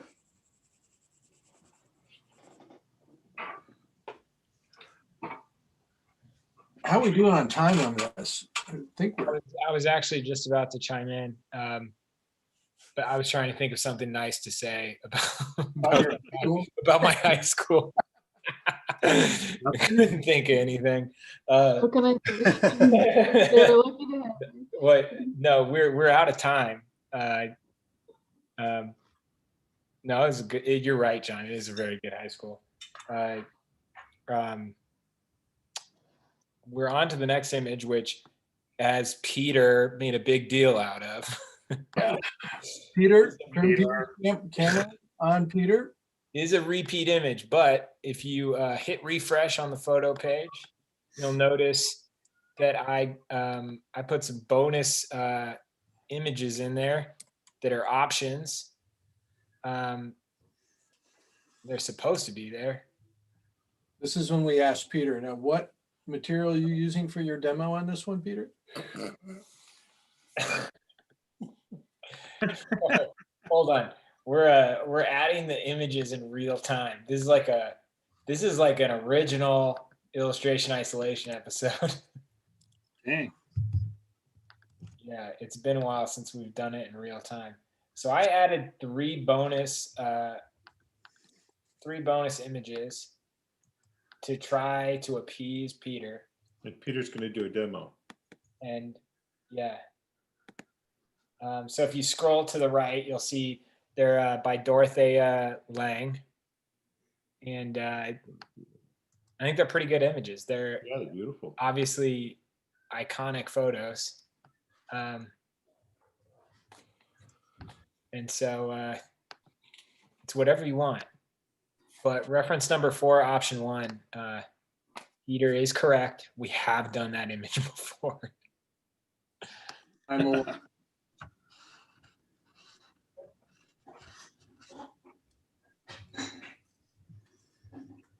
All right, on to the next one.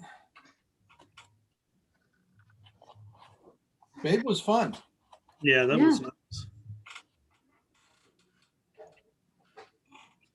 Love that style of jacket that he's wearing. Probably find one of his like that for a few million dollars. In an auction somewhere.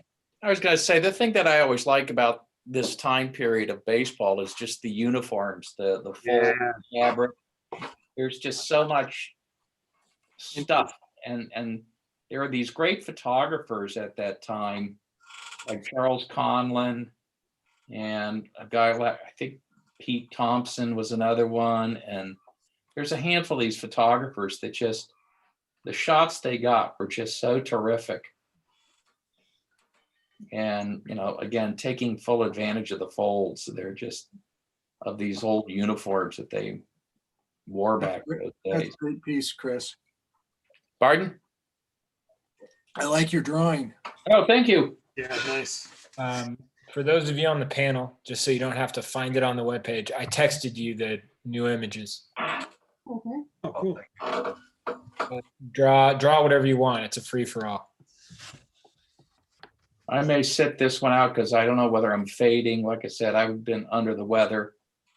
So we'll see how far I go. I'll try to hang in here for a little longer.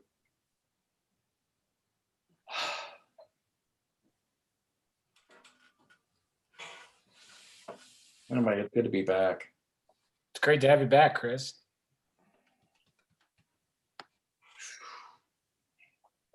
Yeah, I was getting worried about you. I haven't seen as many Instagram posts. No, I like that. It was, you know, had holiday stuff and then, you know, school stuff, and had a few jobs that came in that I had to muscle out, and then I don't know, man. Get sick and then you're done. Well, food poisoning is brutal. Oh, you had food poisoning, Chris? Yes. Oh, that's the worst. My ribs still hurt. Oh my God. From Sorry, that is horrible. It's awful. Tomorrow's my first day to try solid food. I'm Oh my God. Did you lose weight? Probably not enough. I mean, yeah. I mean, it that's not part of the diet plan. But, it's not the diet you want to be on.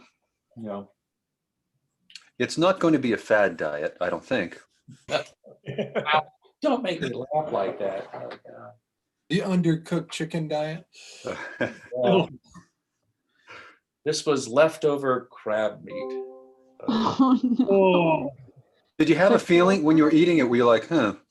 No, Yeah. I didn't think it was that long of time. It wasn't like it was a week later. There's a day and a half later. Oh no. How long was it? Day and a half. Really?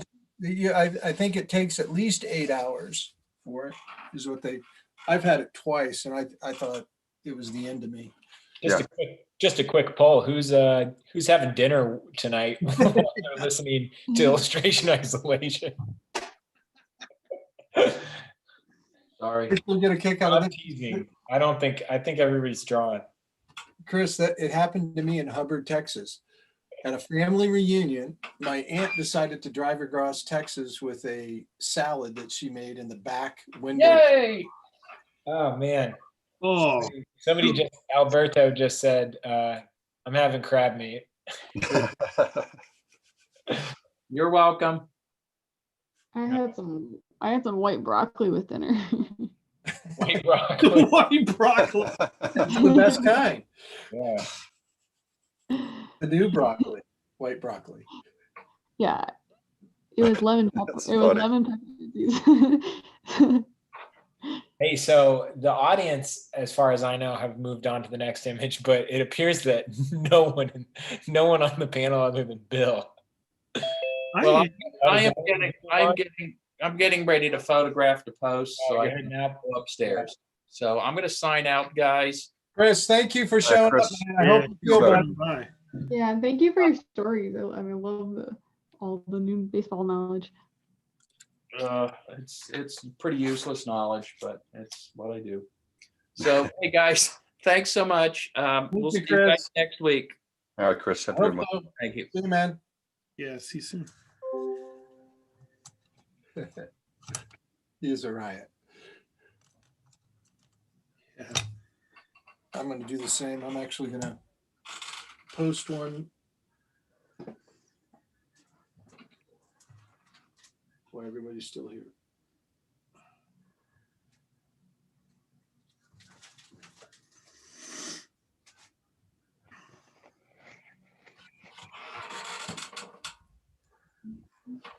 So Audrey, I gave Gianna the two images you sent me for Christmas. I'm so glad she liked them. Oh yeah. Well, I got one for Christopher too, but he's such a nomad. I was kind of like, I got you this artwork. It's gonna be at our house always. Oh, Funny. like it's technically yours. But when you're here, it's yours. I love that. Look at it. So glad that can. Yeah. They were John. It was the images from the Seinfeld night. Oh, awesome.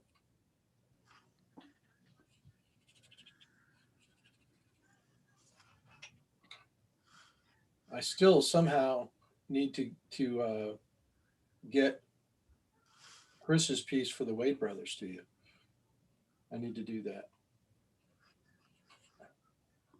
The Oh, double, did they buy it or? we got it for Oh, okay. we got it for them as a thank you. Oh, that's awesome. Yeah, that was Yeah, that was a fun day.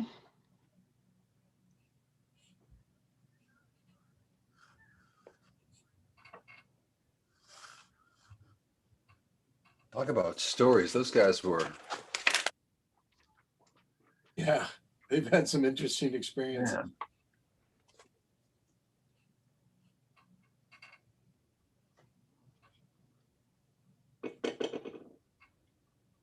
Yeah. The African journey. Yeah. Yeah, that's what I was just thinking of.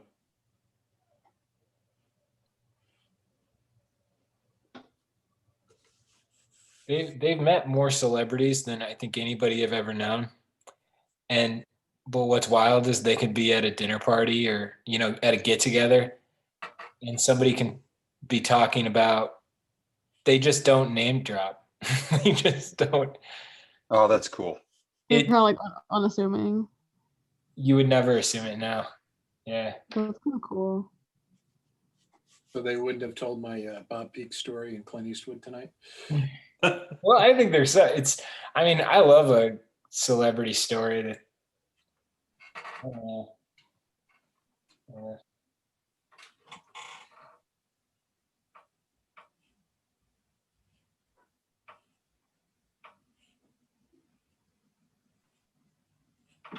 I was going on a shoot with, I was assisting Lindsay for Ricky Fowler, and we were going to Florida, and we were on the flight, and I mean, I was like, Lindsay, I got to confess something to you. And for those who don't know, Ricky Fowler is a celebrity golfer, or he's not he's a golfer who is famous. Very famous. Yeah.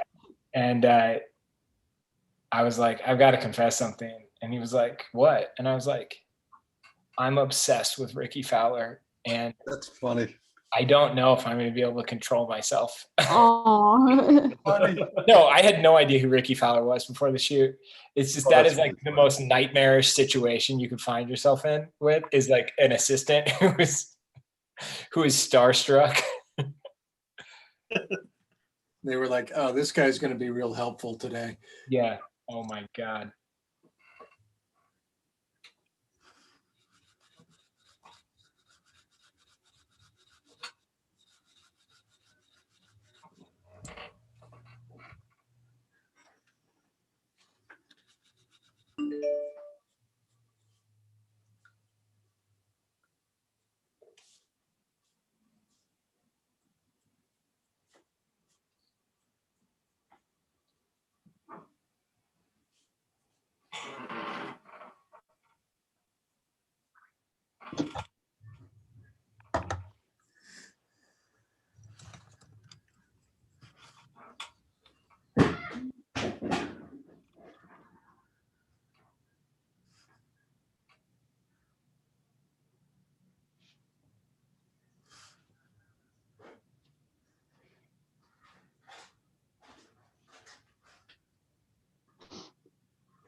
Is anyone going to be reading anything new this year? Got anything you're excited? I don't know if there's any readers here, but I figured I'd ask.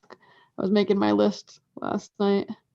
What are you Yeah. looking at? What's on your agenda? For books this year? Yeah. I want to read more graphic novels. I read one last year. It was a longer one. It was called Beauty, and the spreads were just, and the color blocking was just so cool. I think the last name of the author is Hubert, but that one was really great. And there's another one called Miss Don't Touch Me by Hubert, and there's this next one called different author, but called The Magic Fish. So I don't know, I got a couple. That's I'm cool. gonna try to jump genres a bit this year, but also like try to read a couple things that are translated works, just to kind of get out of my own bubble. But Great idea. Do you know I- Jippy's work? The artist Jippy? Jippy? Don't. Yeah, just look up GIPI. He's I forget where he's from, but he wrote a really good. He wrote and drew. He's done a lot, but one of the ones I have. Hang on, let me find it. Oh yeah, I'm looking at it now.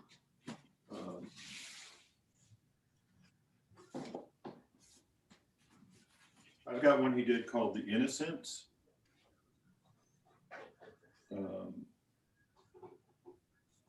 Which is about these three friends and how war kind of impacts them and kind of their life. And Oh, that art's incredible. I'm just taking a look Yeah. at it. Wow. What's the name of it? The Innocent. Innocents by Jippy, GIPI.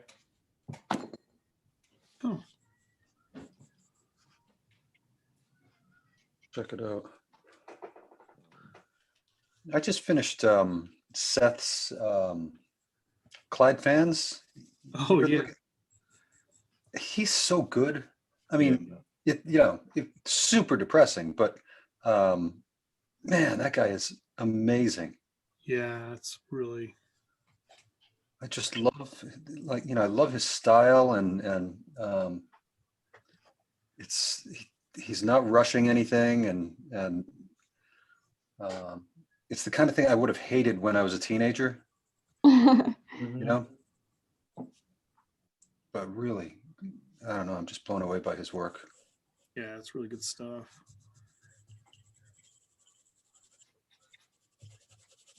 There's another one. It's an adaptation of Dante's Inferno by no, I'm sorry, Paradise Lost by an artist named I think it's Pablo Aludel, Auledel,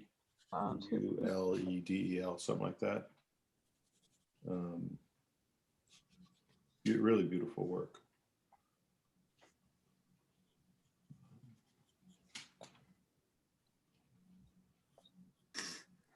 I just started a book called Ministry for the Future. Have you heard of that one at all?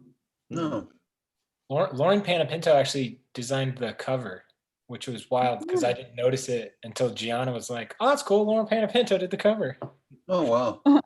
And what's it called? Ministry for the Future. It's a fiction, but it's kind of like near future. It's kind of like a environmental prediction of the next 5 years, and it's a page turner. It's very good. Really? Yeah, Dang, that sounds I would cool. describe it. It's more of a thriller and cautionary tale. Yeah. What's the name of it again, Timmy? Ministry for the Future. It's I'm only like, probably a third of the way through it, but it's the story of this new organization that is basically put together to like internationally enforce policy for protecting future members of society. Cool. But it's absolutely a page turner. Huh. And it's one of the it's something that, like, to describe it, you're just like, that sounds pretty dense. Well, Yeah. I don't know. But when, You can't do that with books, Yeah. But yeah, no, it's a Tor's. It was published by Tor Books, I think. Huh. that is cool. I'm writing down all of these on my phone. Every year I make that resolution that everybody makes that resolution that they're not going to keep, and mine for years now has been to make my way through Infinite Jest. I hate that book.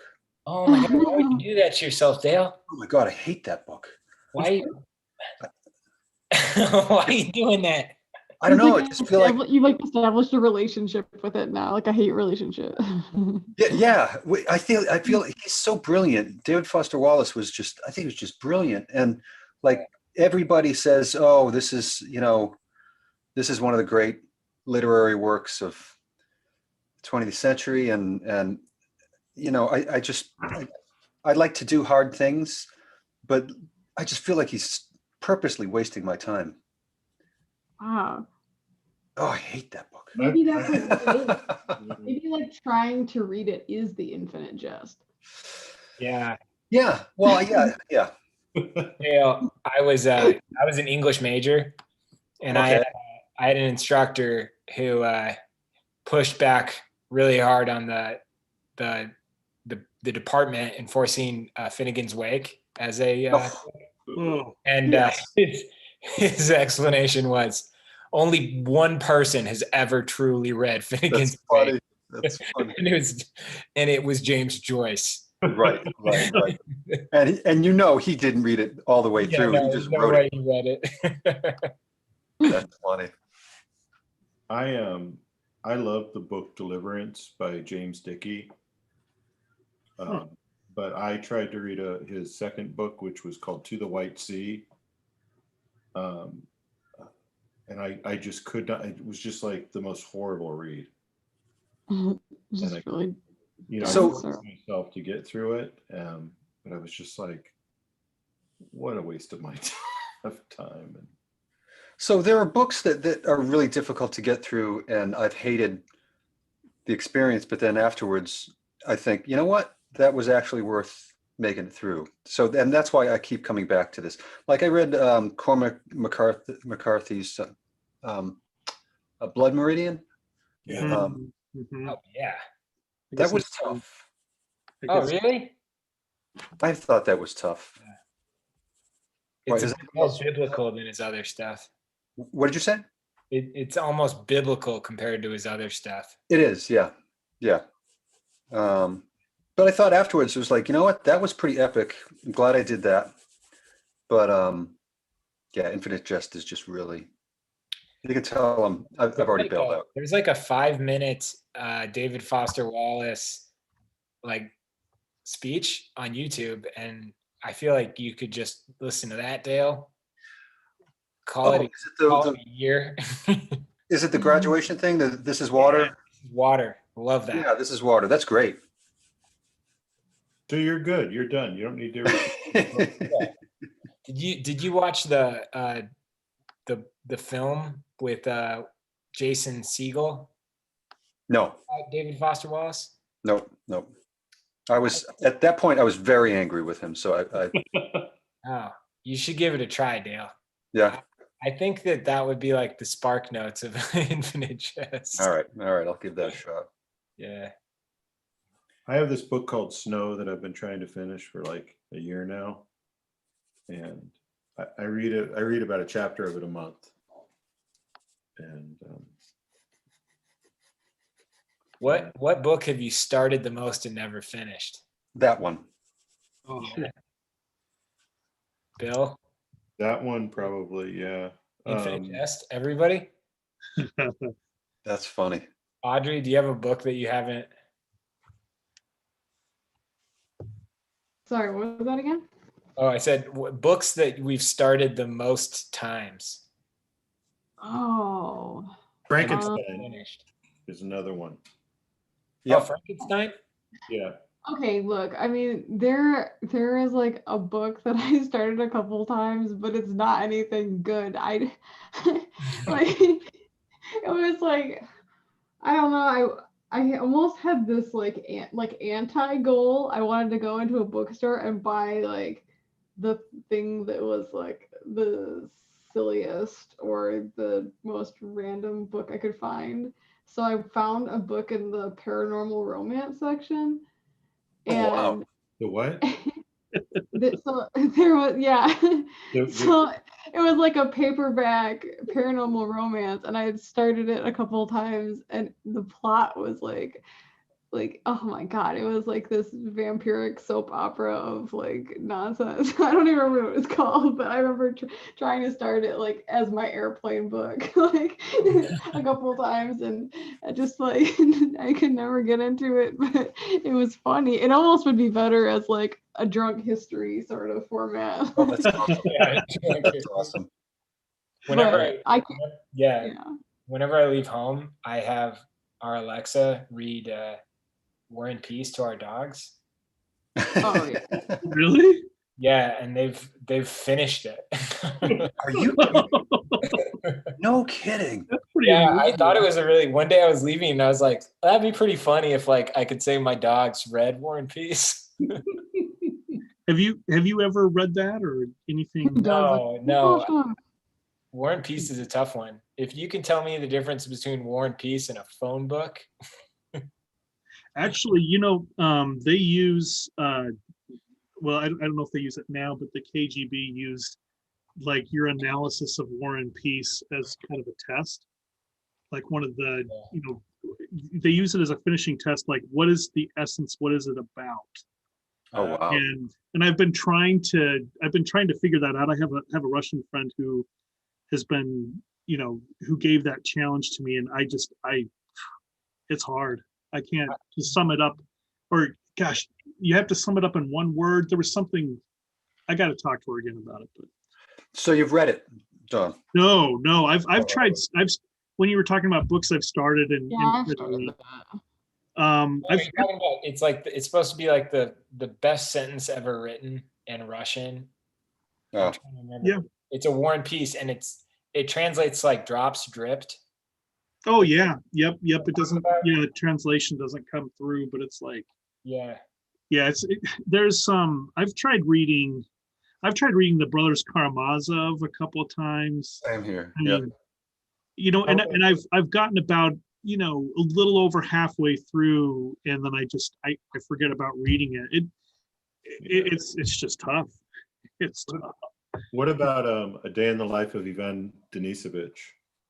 You know, I haven't read that. I haven't read Oh my that. God, it's like his life in this gulag, Mm. and the whole book is one day. Oh. Just kind of gruelingly slow. Yeah, no, I couldn't, you know. John's trying to show off all his books now. Am I? That's funny. Oh man, Gosh, I got the wrong camera on. Sorry. John's like, I own books. you guys have got books. Check out these books. My books all are pictures. Those are all art books. Yeah, in my studio are like all my art books.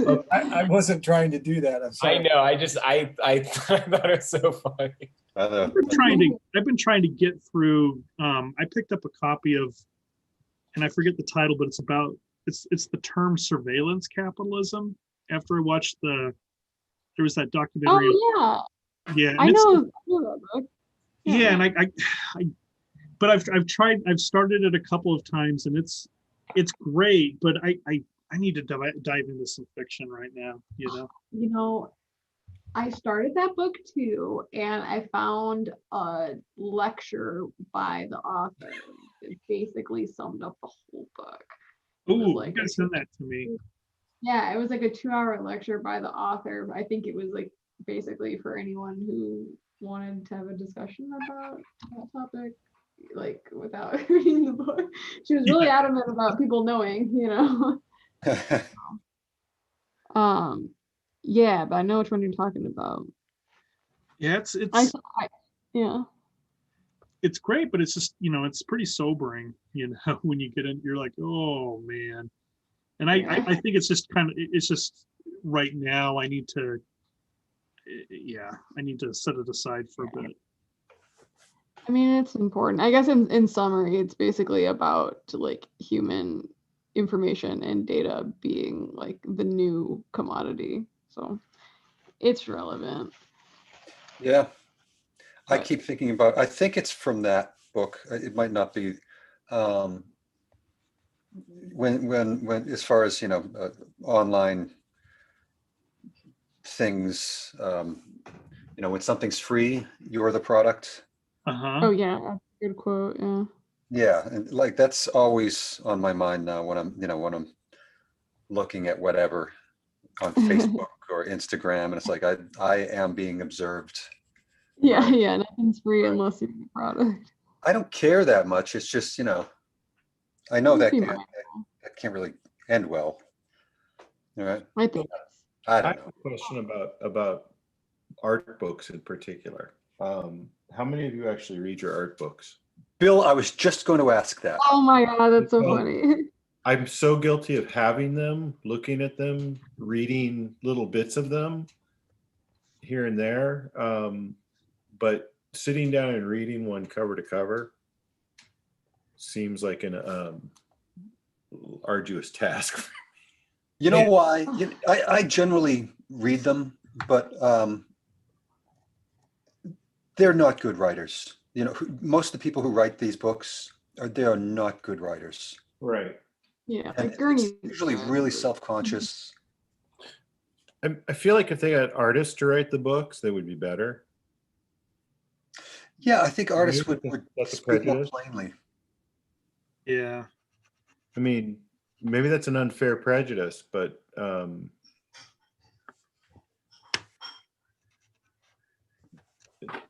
they're hard to get through. Yeah, I can see that. So I feel like I'm dumb because I can't get through this art book. Nah, you're not dumb.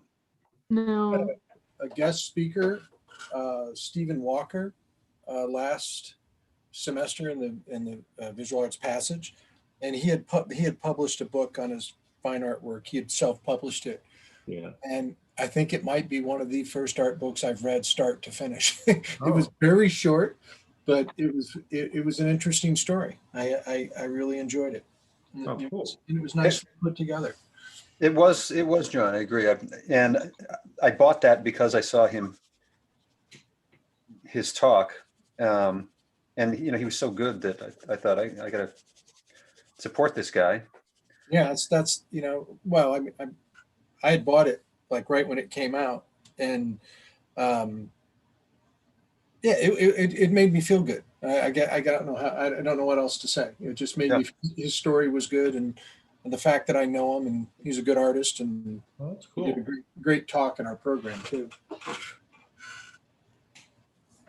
That's awesome. I'll check that out. There's one of my favorite painters, Russell Chatham, Oh, wow. which I really enjoy, landscape painter. And in the one book I have, well, actually I have two books of his, but the one of them, the very first, when I was learning about him, I picked up this book and I started, the first page I started reading, and he's talking about his, getting up in the morning as a child and going to breakfast with his parents sitting at their breakfast table, and he looks over and his father fell face first into his cereal that he was eating and passed away. Oh my God. And so I don't read that many more art books after that. Yeah. Why would you start it that way? But I'm sure it was incredibly impactful for him in his life. But and an absolutely amazing painter. But I just remember of all the art books that I've started, that was the king that won the prize. Yeah. Wow. Whose book is really good is David Grove's. Yeah. I read that. I don't have it. I haven't seen that. Very readable, awesome insights into the business, very frank about, at one point he said, the marketplace had moved on. He was just so inundated with imitators that they exhausted his style. And to me, it didn't feel bitter or anything. It was just sort of frankly recognizing that, he had had his time and at that point, it seemed like he was still trying to figure something out, but really well written, easy to relate to, as an illustrator. Yeah. Well, he was such a warm, pleasant person to be around, at least my experience of it. And I never met him. So great. we're at 20. That's 20. You want to go a little bit longer? Do you need a bonus minute? I'm a bonus minute. I'm ready to go with the Instagram page, Timmy. Okay. We'll give it a bonus minute. I didn't mean to interrupt the conversation. No, it's okay. I'm good. I'm done. I like what you're doing. I never met David Grove either. But I've heard nothing but good things about the guy. Yeah, he was nice. He and his partner Heather, they were really sweet, and it was heartbreaking when he died. Yeah. When I lived out there, I got a chance to ride in one of his Corvettes. That was pretty awesome. In the city. I only got a chance to talk and meet with him one time, but seeing his studio was like, wow. Just how he had it set up. It was he had a great setup. I had never been to his studio, but I heard he had a lot of like natural light was coming in was really important. Oh yeah. And just the setup and everything. When before I left San Francisco, I helped the San Francisco Society of Illustrators do an event with Pixar, and he donated some prints for it. And I went to go pick them up, and it was awesome. He had a couple of amazing Corvettes, and he was really cool. He drove me back down to the BART station, so that's pretty nice. Yeah, it was pretty cool to go on those hills, Yes. Yeah, he lived up in North Beach, not too far from where Barron lives. But yeah, I talked to him a few times at like the San Francisco Society of Illustrators things, and I remember one time when I was in art school, before I really met him, he brought in, or somebody had his drawing for the Wolf at the Door poster. And Oh, yeah. some of his original, pencil drawings for things, they were just gorgeous. Yeah, his pencils are amazing. Yeah.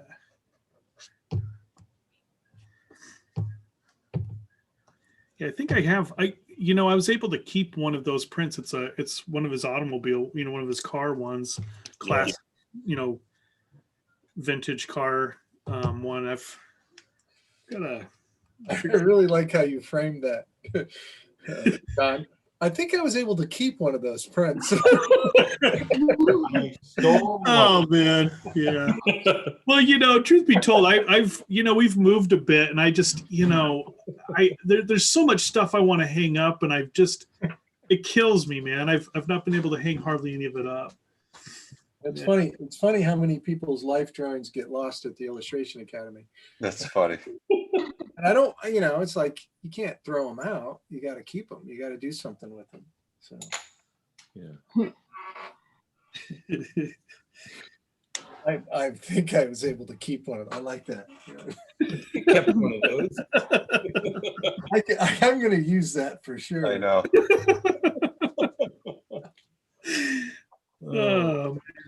Oh, that's too good.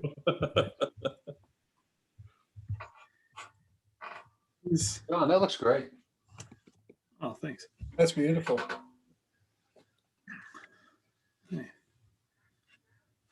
See if you can hang on to that. Yeah, might lose it. Yeah, forget I about think I'm going it. to keep that drawing by Dawn there. Yeah. That's too good.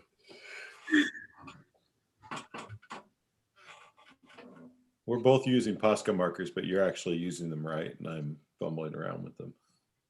Oh, you're using Poscas? Yeah, I have one that I used for the last drawing. Yeah. All right. Should we move on, John? I'm ready. Let's do it. Here we go. I'll try to do better.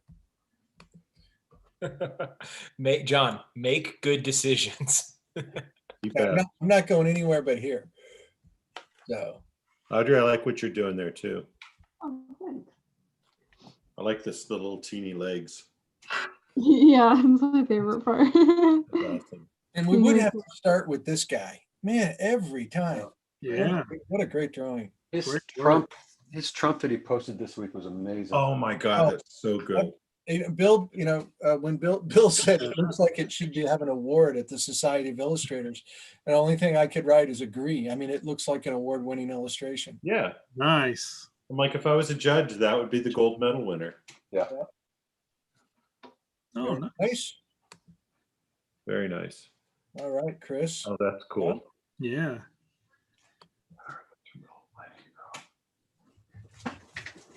Nice. I love the color in that. Yeah. Yeah. I was trying to figure out if that was color or it's a combination of color and glare up in the what that is. I mean, or maybe it's just white pastel, but that is like, you can't get any whiter than that. Yeah. It's pretty bright. Yeah. No, I like that one. Wow. Oh. Nice. Beautiful. Kidding. Very nice, Andy. Yeah. Very cool. Wow. Heavy paint app. Oh man. Oh, that's Ooh, yeah. I Oh, like good ones here. Oh, Oh, wow. Wow. beautiful.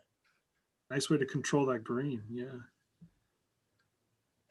That's terrific. Oh, that's cool. cool. I love that, Tom. Awesome. Wow. Dude. That's great. So is that. Nice. Yeah. I think we're gonna have to back off on this, and there's too many drawers getting better. They're just getting too good. Yeah. Jonathan. This is Jonathan. Oh, Yep. cool. Nice Yeah. job. Oh, cool. Nice. Jonathan, Don, we signed a contract with Jonathan. He can show no affiliation with your school anymore. So, You get to a certain level. No, that's No just more. that's just All the, over. just the product of visual arts passage. There you go. There you go. Yeah. Nice, We Randy. like to think of ourselves as like a really organized Jedi program. Mm. Totally. That's another nice one. Yeah, really nice. Oof. Dang. Wow. Very good. Nice.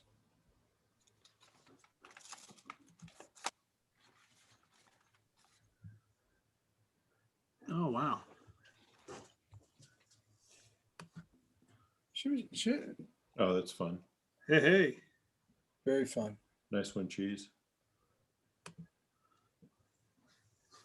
Good, Laura. That's fun. Sorry, babe. I think he's gonna be okay. Yep. That's fun. Look at that. Yeah, that's nice. He doesn't miss. He does not miss a stream. Really? Oh, he's at every. Yeah, Awesome. it's like Tron, John. He's stuck in the game. Sorry. Yeah, sorry.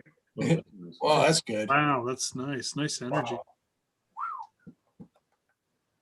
Wow. Very good. That's good too. Jeez. Yeah, it's That's fun. Is this a new member? I don't know. Excellent work, though.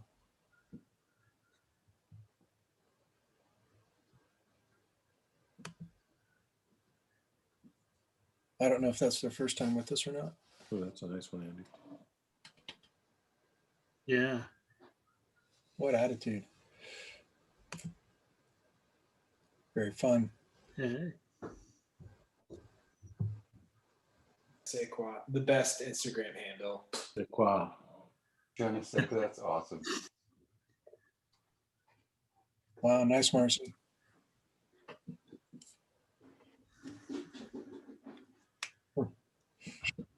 Very good.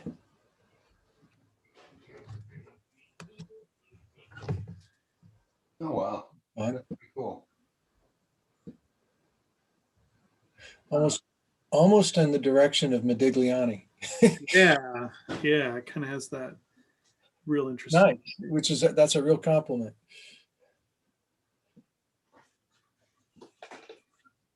Very nice. Come on. Good, Laura.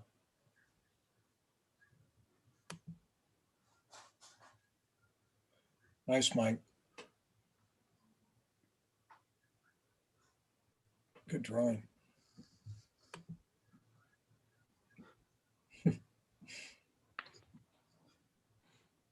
I feel bad because I'm saying these are nice or this is good every time, and they always are. Yeah, do us a favor. Invite your art friends who aren't good next week or something. Yeah. Yeah. Or Yeah. next week, anybody that drew with us this week has to draw with their opposite hand next week, Yeah. That would be fun. just to make us feel better. Next week, if you invite a friend. If you invite a friend next week, you both get to draw for free. Draw for free. That's funny. As long as you agree to the terms. Yeah, you just have to agree to the terms. Yeah, if they come next week, they get to draw free the next 5 weeks. You know what, John? Let's make it 8. 8 weeks. Okay, perfect. Wow. You guys are. How Nice, generous. Andy. I like it. Cool. That's fun.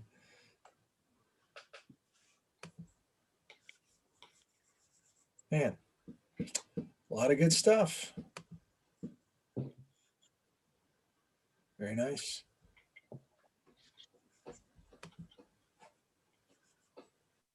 That's nice, Casey.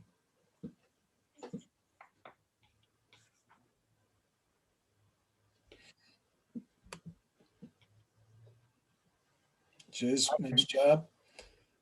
Oh, nice. Audrey, your Babe Ruth looks awesome. Oh, thank you. Good, Laura.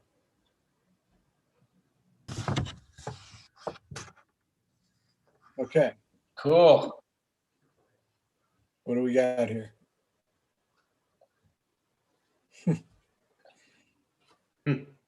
I always think of FAPA when he had his journal. I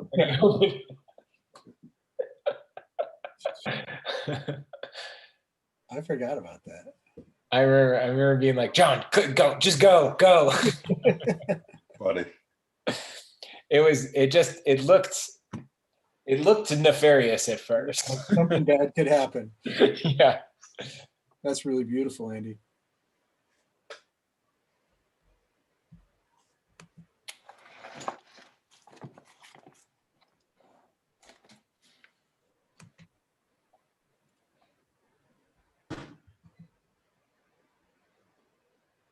Okay, so I think we're Morning. done with Instagram. We've run our course. So I'm going to stop sharing again. Okay. And I'll pull up Facebook. We'll go through it quickly if I can. And why doing that? I was thinking about things that I've started many times and not been able to finish. I've seen the first episode of The Wire like 10 times. Oh my god. Oh, I mean, no kidding. I'm here with you. I've done the exact same thing. And Oh, The Wire's great. I know. everybody tells me how great it is. And then my wife and I have started it multiple times and have never gotten into it. But it's one of those shows where like every time you decide you're going to try to, you have to rewatch it. Yeah. Yeah. Oh yeah.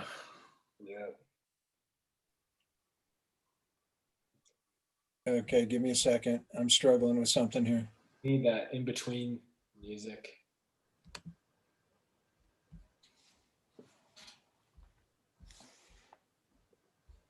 I mean, what is that above your wall, above the skull That stick thing? it's just like a spear my dad had that is kind of cool. Cool. He was a hoarder at heart, but he had really great taste in what he hoarded. Cool. Yeah. He collected knickknacks. That was his thing. Not Jenna, it's not a horse skull. I think it's a cow skull. I mean, I know it's a cow skull. I would be shocked if it was a horse skull. Yeah. Yeah, that would be. It's cool stuff when you want. Yeah. Sorry, guys. I'm working on it. I was going through my dad's knickknacks the other week and I found I think I texted you a photo of the gold medal your dad gave. He got as the art director for your dad's project. Such a great story. Yeah. Yeah, the gold medal your dad held over my head all the time. That's a riot. That is so funny.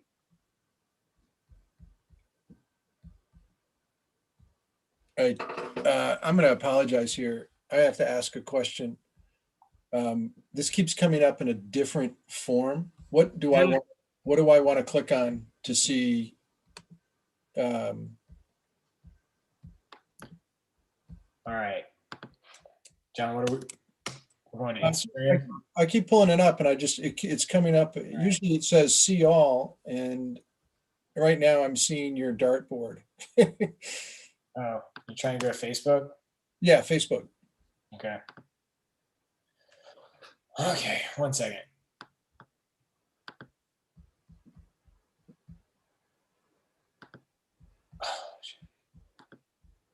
Sorry, everybody.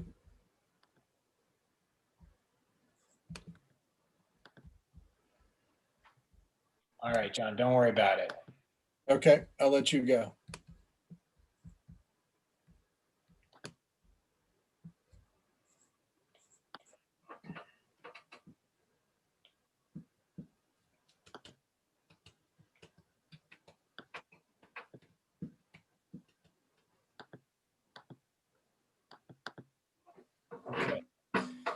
All right. We got it. I think we do. Yep. I hope so. I hope so. Okay. Sorry, I'm dealing with a weird crop here. It's like all zoomed in on him. Let me try one more thing. It was coming up really strange for me, so Yeah, I it's didn't want to risk it. okay. Here we go. All right, cool. Nice one.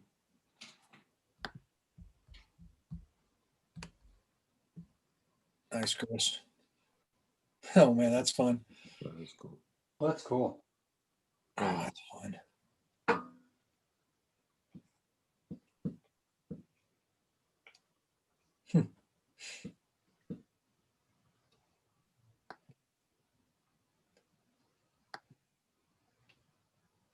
Oh, nice one. Ooh, beautiful. Evidently, those were the photos I never looked at. Those were the Peter photos. Yeah.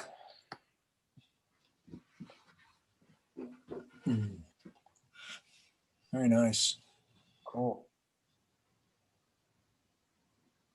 Fun. Love good time lapse.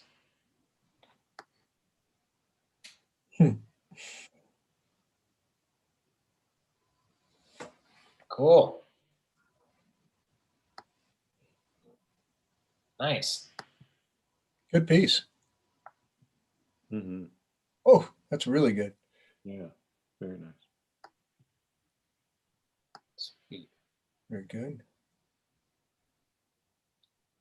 I'm gonna just so we can see everybody's work. Cool. Nice, Jenna. Very nice drawing. There we are again. Oh, Cassandra, very nice. Hey, Cassandra on the panel. We should. Yeah, Cassandra.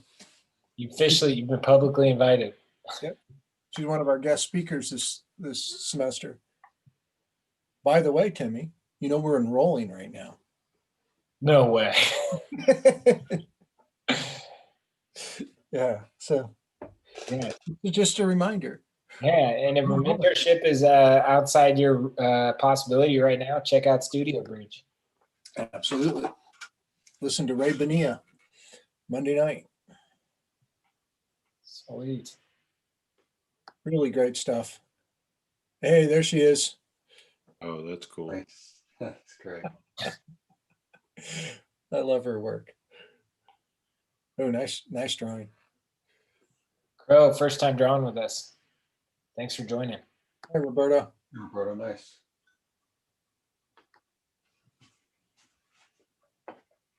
Rebecca, that's nice. Very nice. Very nice, Devin. Saw that. Very. That's fun.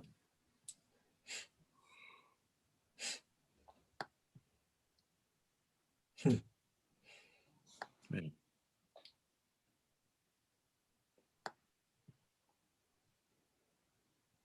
No, that's nice. Drawing, Gary. Wow. That's great.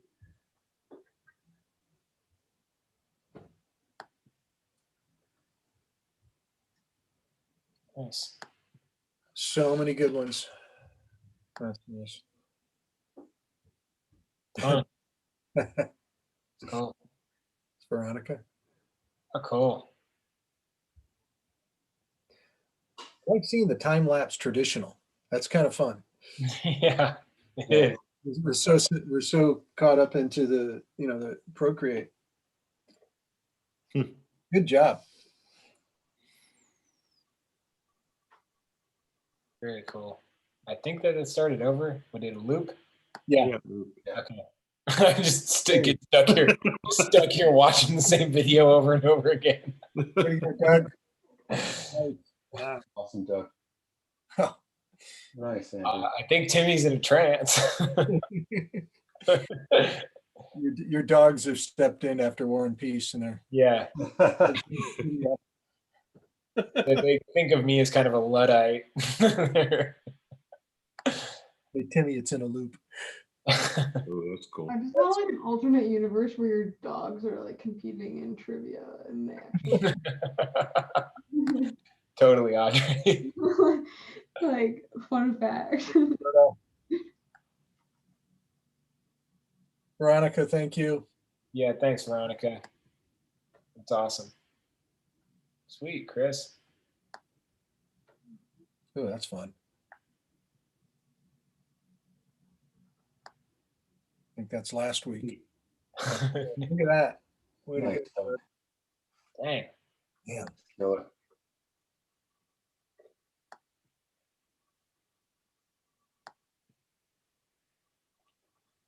Sweet.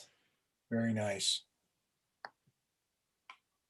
Oh, that's really nice too. Damn. Nice, Cassandra.